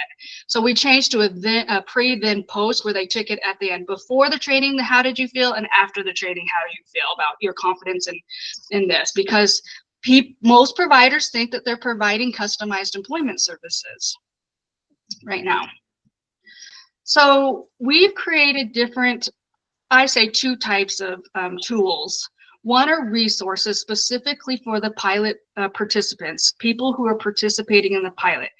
Customized appointment, and we'll get to it in a second, is a team approach. And so it's not just a provider and a job seeker. It takes a team approach. So the team involves the job seeker, of course, a parent or guardian, person who lives with the job seeker, their VR counselor, and their DDD support coordinator. And if applicable, their travel VR. So it's a team approach. I'm finding providers like this team approach because they're getting supports and perspectives from other places, from other people around them. We've created resources to help with that implementation, learning about customized employment, and the tools designed to help implement specifically those in the pilot and participating in the pilot. We also have provided information that's available on our website, and I'll put that in, or Stephanie, you can put it in the chat, about where all that information is. But we have kind of 3 categories of information: employers, employment professionals, and parents and job seekers. So we're trying to put out as much information as we can. We have some on the power of parents. We have some information about how the definitions of employment, and and a video even on how to talk to parents about customized employment. So we've been putting out lots of resources and information, and we continue to do that as this is going, because we're literally building the plane as we fly it. Okay, next slide. So collaboration, I mentioned that collaboration is key. We have participating VR staff, like Kristen and Stephanie said, and DD staff participating in the ACE training. VR leadership is taking it. We even have offered it to some DDD leadership, and some of them are actually participating and taking it as well, which I think is really great. So not just the support coordinators, all the ESSs, the direct employment support specialists from DDD are taking the training, and also Kelly Thomas is taking the training, the manager. So we're not just talking about the DDD support coordinators either. We have one area manager from DDD who has also logged in and started taking the training. So we're getting some DDD collaboration. VR staff, of course, all the VRCs who are part of the pilot, their supervisors, and then the leadership at the APM, RPM level, or area managers, program managers are taking it as well, or assistant program managers. So we're getting it out there, and it's really key. We know that we understand that we might have to develop another DDD VR one for scalability, that 16.5 hours might not be something that they can do in the, when this is after the pilot. But we really felt like it was important that they did this now to understand what the expectations are of providers and what we're asking providers to do. And they also have a good understanding of I can tell you to date how many have taken the training. I can't tell you how, so all the training people, all the pilot providers have taken it. So 6 people have taken it in the provider staff, or taken care of the pilot. In regards to VR, all of them are logged in and started taking it, but because it's 16.5 hours, and we actually kind of gave that to them in December. So we waited till all the providers went through it so that I could make adjustments, quite frankly, because we were learning as we went. And then we gave it to VR and DDD in December. So I believe we have 2 people through VR who have completed it. Kelly Thomas has completed it. But we have people who are close to and in the midst of completing it now. And I believe we gave it to 23 VR staff, if that helps.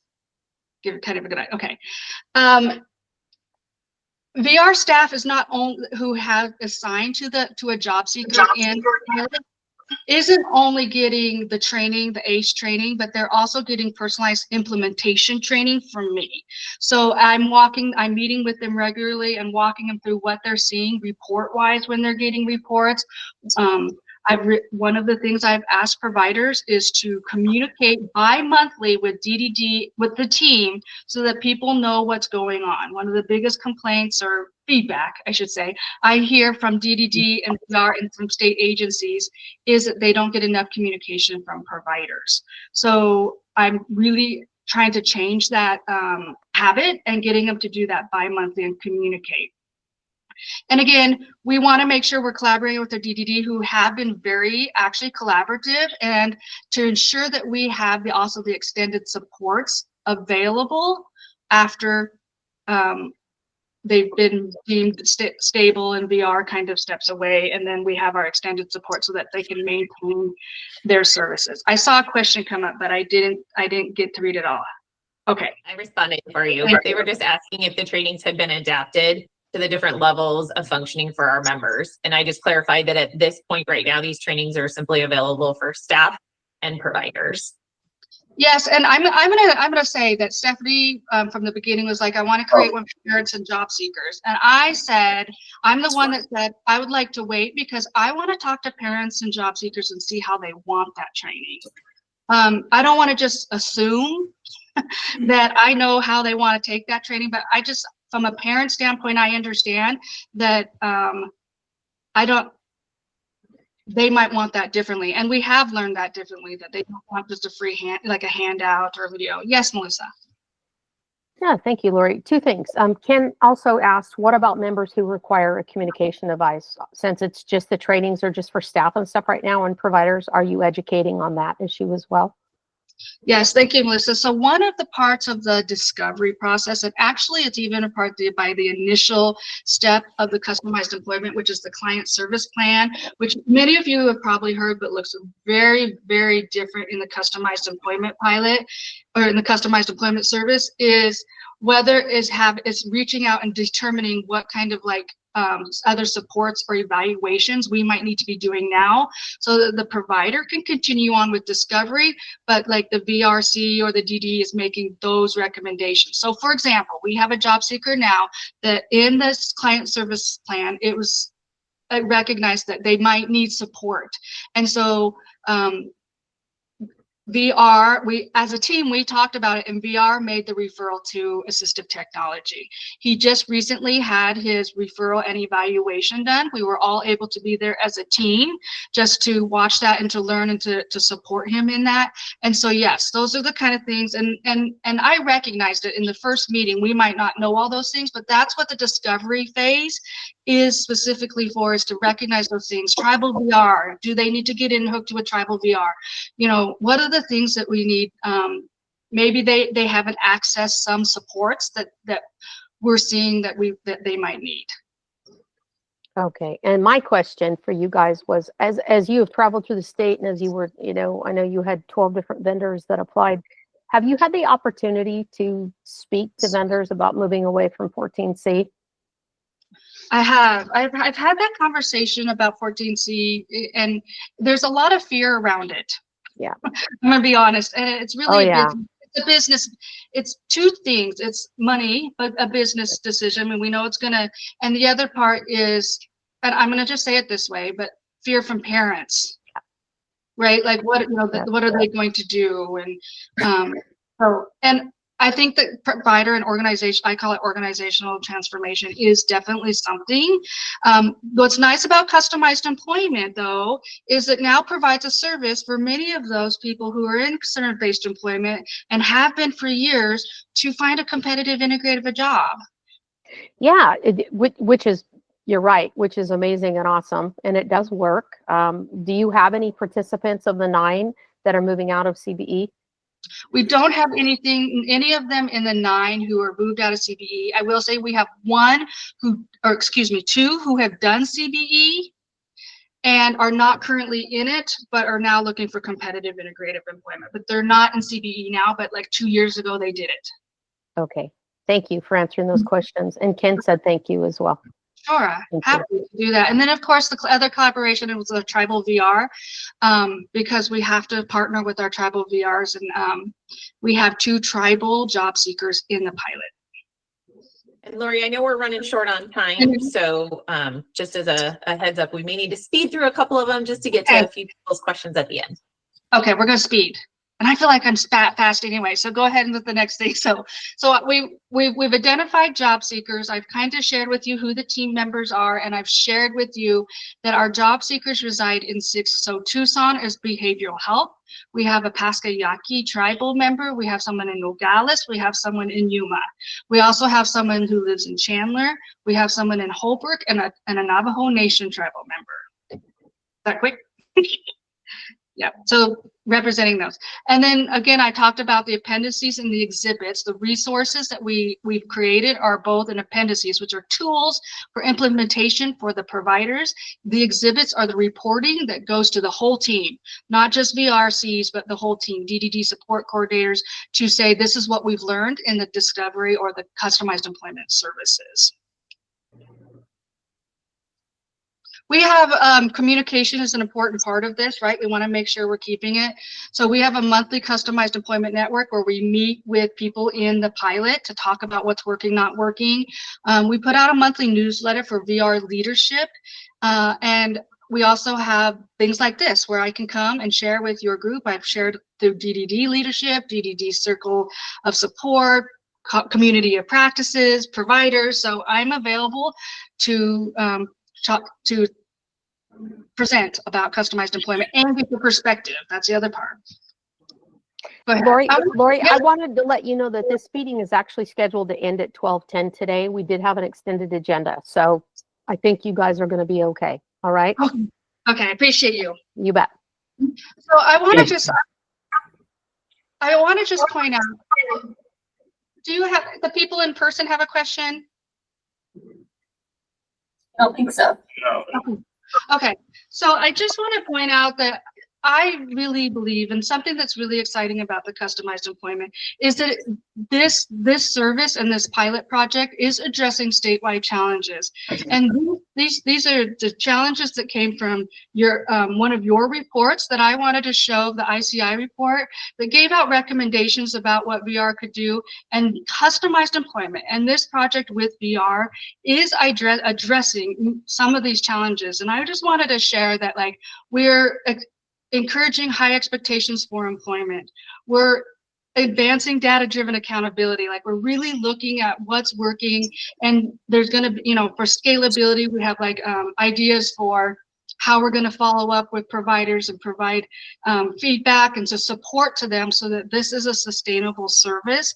But I want to make sure that we're addressing challenges that we're seeing. And I believe, like I said, that this is data driven. This is based off things we've heard, seen, hear from people, and we're addressing many of customized employment. This pilot does that.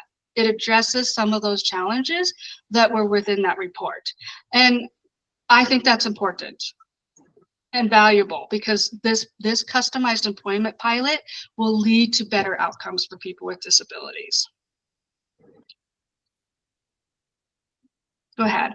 So Stephanie put in the chat our website, which has, it's kind of long, so you got to kind of scroll through to see everything, but you'll see the resources. You'll see that we continually add things. It changes, so be sure you're checking back with it. You can email me at any time. I'm happy to do that and to answer any of your questions.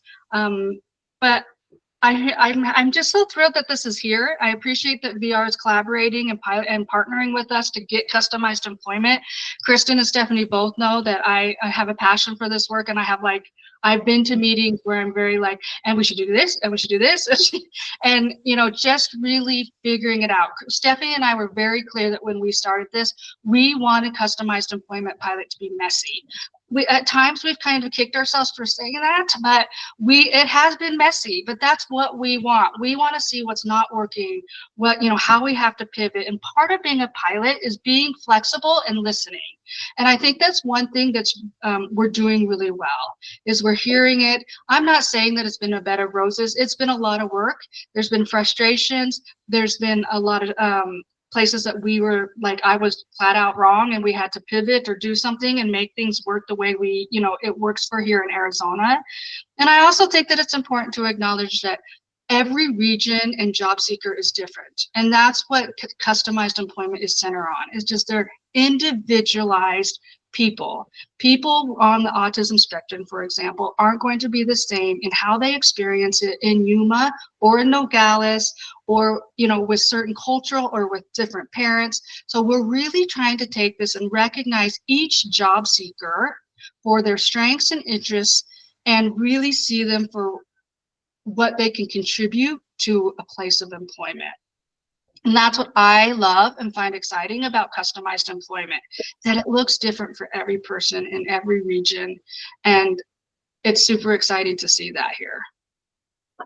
Lori, can I just provide one little piece of information that I think might be helpful for the rest of the team to know? And that is that when we launched this pilot program, we were very intentional that we also wanted to do it in phases.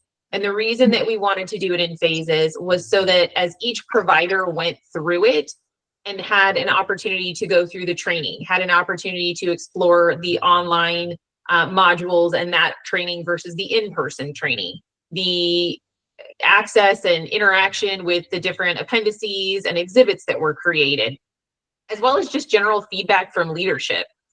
At every turn, each provider has started at a different time. And so, for example, workability went first. They provided some feedback. It allowed us a little bit of a buffer to adjust based upon their feedback before the next provider started it. So we have really adjusted and pivoted through this whole pilot, listening to the feedback from the providers, listening to the feedback from the staff who are included, listening to the feedback from the job seekers and the families, really making sure that we are doing this intentionally so that when we do have that scalability point, we are ready and we can say that we have done this effectively and holistically to make sure that we've represented each person, knowing that every provider is going to have different challenges and different pieces that we may also need to come back to the drawing table and learn how we pivot from that as well.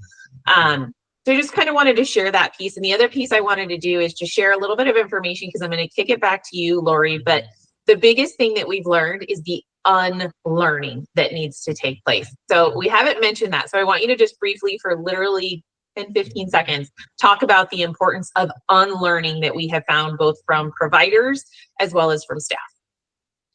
Absolutely. And that's one thing that, so I mentioned before that most providers felt like they were doing customized employment. This would be much smoother if they do nothing and they were starting, brand new, but we're literally remodeling a house rather than building it. And the unlearning of it, which is, we're not just here to create, to check mark and get through a form. We're literally here to build relationships with the job seeker, the family, your team, your employers. It's about relationship building. And I know that that's really hard as a provider because we also know we have to have reports done and get things in so that VR can make decisions or DDD can make decisions. But I'm really trying to have them unlearn that people fit into a form, and so and really see people more with individuals and that person-centered approach that we all talk about and use that word, but really what does it look like? And I tell people, if sometimes you're going to be more confused after this, that's okay. Because it means that I've challenged your status quo. It means I'm challenging what you believe today, and you're a little confused. And it's okay too if we take that out, and a lot of the learning happens probably after I leave the room. But that is one thing we're really finding is the reminder to be that we're going to have to unlearn that, and that this is how customized employment. I want to also add, providers have said this not only has improved my services, like just this customized employment, but how I serve all my other clients who are looking for work. And that's the ultimate goal too, right? Is that they improve their services of just being an employment provider. Any questions? Oh, sorry. No. This is Kristen. I'll just also share, when we began thinking about working with Sonora and you said, creating that agreement so that we can pay for the services to have this partnership, it really was about how can we ensure that we provide the information timely and the depth of information that's needed for all the different groups involved. And so very thankful for the speed and at which information can be posted to a website through Sonora and USAID, so working through Sonora and USAID with VR funds to do it through Sonora and USAID, and then the Employment First website has really allowed us to be able to kind of navigate and not have some of the barriers that are presented to us as because we're part of a very large organization. So it was intentional to do. People may be asking, like, why is Sonora and USAID doing this? Well, it's intentional so that we can get it done, and so that we can get it done with speed and with the insights and the knowledge that Lori and Stephanie both bring to the table. So wanted to kind of give that insight as well as to the reason why we got to the point we got to, and appreciate the partnership that Sonora and USAID is providing. Any other questions?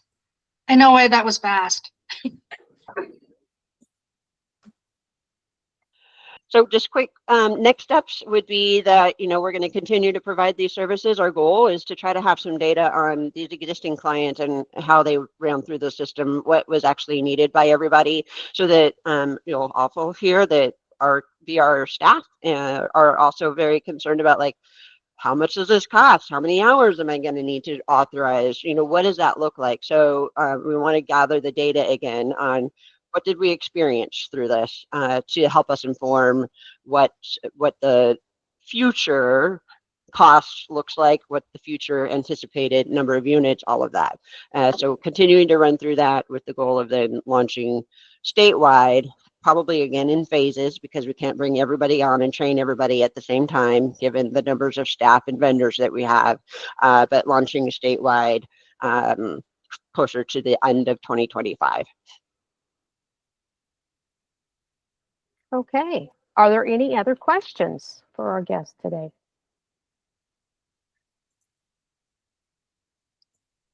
All right. Thank you, ladies, for taking the time to present today and share what you're doing. I'm just keeping my fingers crossed that it spreads. We sure need this in a big way.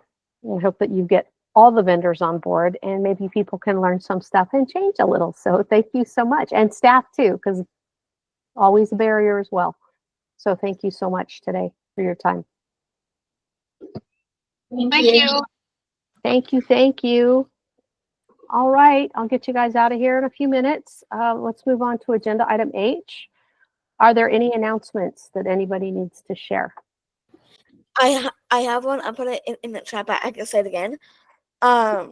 This weekend is Bowflies. It's True Stories and Drinks at the Hive on the 16th, and it's at 22. It's in the chat. So it is in the chat. The Yeah, address is in the chat. Thank you, Sophie. Yeah, of course. It's at 6 o'clock on Sunday, and it's $10 at the door. Okay. Thank you very much. You are a busy lady. Okay, Jesse. Hi, everyone. I'll drop it in the chat, and I can also send this in email since I know several council members have already left us. But on February 7th, ADHS and AZ Silk are partnering to join a disability community listening session for the 2025 heat advocacy priorities. So we really want to hear from members of the disability community as well as self-advocates and anybody that works within the disability community on what their priorities are in addressing the extreme heat that we all know and love here in the state of Arizona. It's going to be a virtual listening session from 1 to 3 p.m. on February 7th via Zoom. I've dropped the registration link via chat. I can also send it in an email. ASL and CART services will be provided. And if you need an additional accommodation, you can reach out to myself directly or complete the form. And I hope to see you all there. Thank you, Jesse. Okay, anybody else? Okay, thank you. Hearing nothing further, I want to move to agenda item I, our call to the public. I know that we do have some members on the public. Did anybody have anything to add or questions about today? Ma'am, can I add my public input?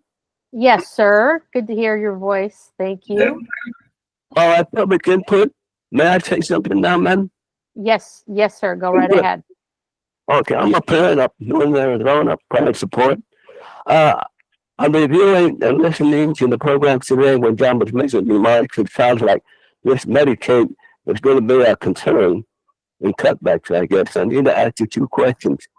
If it is, I know what heads are going, some things sound very favorable, but let's give it support that it will come out better, I hope. But on that Medicaid part he was discussing, what's going to be cut, let me ask this question. Medicaid, is that a state funding like matching 2035 and then 65 federal? I need to know that. The reason I ask that because the mandate is there for those under the disability, the American Disability Act, that they wouldn't be cut, but those who are not disabled and the Medicaid is made for them, wouldn't that be more of a concern?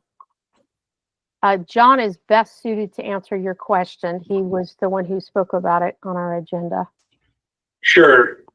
Currently, the state-federal partnership on Medicaid is a 30-70 split, or roughly 30-70 split. The state, for every $30 the state spends, we get $70 more from the federal government. That is down from roughly 25-75 split a few years ago, but it's all based on the rate of poverty within the state, and Arizona is becoming a wealthier state, so our our FMAP, our federal matching percentage is actually changing. And I apologize, Mr. Delgado, I didn't hear the last part of your question or the second part of it. Well, yes, here it is. The mandate that we have for the disabled person is a mandate, and then the Medicaid is also for non-disabled persons, and especially a lot of seniors. Because let me just put it this way: it's a side note, but with the advertisement we've seen before that December 7th to our public elder citizens, Citizen Park, December 7th, you got to get, if you have Medicare and Medicaid, you have a lot of benefits. But I was thinking that wouldn't apply for the mandate for the disabled because they're under federal compliance under ADA. Would that apply? Right. Yep. There are some people, I apologize. There are some people who are dually eligible, who are eligible for both Medicare and Medicaid, but it's a very small percentage of the disability community. Most people in Arizona who are receiving DDD services, all tax services, are strictly receiving, their services are strictly being funded by Medicaid. And there actually, I failed to mention this, there are two things that we have to bear in mind. One is the straight Medicaid funding that comes to the state, which is that 70-30 split. There's also the Medicaid expansion that was signed into law by Governor Brewer several years ago, and that requires that actually has an 80-20 split, and it covers a very specified group of programs. And if the state, if changes are made at the federal level that reduce that federal match of 80% below 80%, all of those Medicaid expansion programs automatically go away. It's a trigger within the law that would cause all of those expansion programs to go away. So we have two ways in which we could be really disastrously hit by Medicaid cuts, and we don't have time to go into all of the details of them, but the expansion programs could go away, and we could see huge cuts to just basic Medicaid services across the board, which would affect the DD population, because anything the federal government doesn't give us, the state government has to make up for or eliminate. So if the federal government cuts that 70% match to us to some other level, the state either has to make up those dollars or determine which of the programs it's going to eliminate within the access or within the Medicaid program. So again, not enough time in this meeting to go into all of the details, but yes, people who are receiving DDD services, people who are on all tax, would be quite severely harmed by those Medicaid cuts. Thank you, John. Very well said. I'm sure others and those that are online you did very well to explain it, including to me. So we have a little concern with a prayer that things will work better with our legislators. Keep it up. You're doing your best for all of us and other people as well. We're all working together. So let's hope that everything will be in the affirmative. Thank you very much, John, for your remarks. And thank you for allowing me to make that one question. I think it's a very important one that was brought up, but I thought of it and you explained it in response. Thank you again. I You agree, bet. And Mr. thank Delgado. you for your advocacy, Mr. Delgado. We really appreciate it. Thank you. I second that. Thank you so much, Mr. Delgado. Sophie, did you have a question? I just want to say, John, I have my award, not yours, and you'll never get an award ever again. I'm sorry, it's my award. Oh my All right. goodness. Thank you, Sophie. Okay. All right. Okay. Does anybody else have any announcements to make? Okay. Thank you all for your time today and your attendance. We appreciate you very much. And I am going to adjourn this meeting at 12:12 p.m. Everybody have a good weekend and stay healthy. Unlike the Van Herk household. Thank you. Hope you guys see you Sunday. Bye.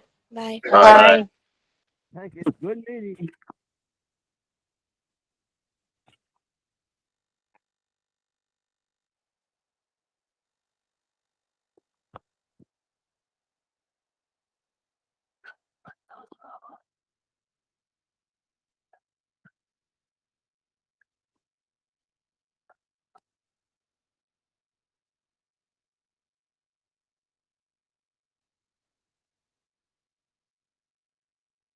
Thank you.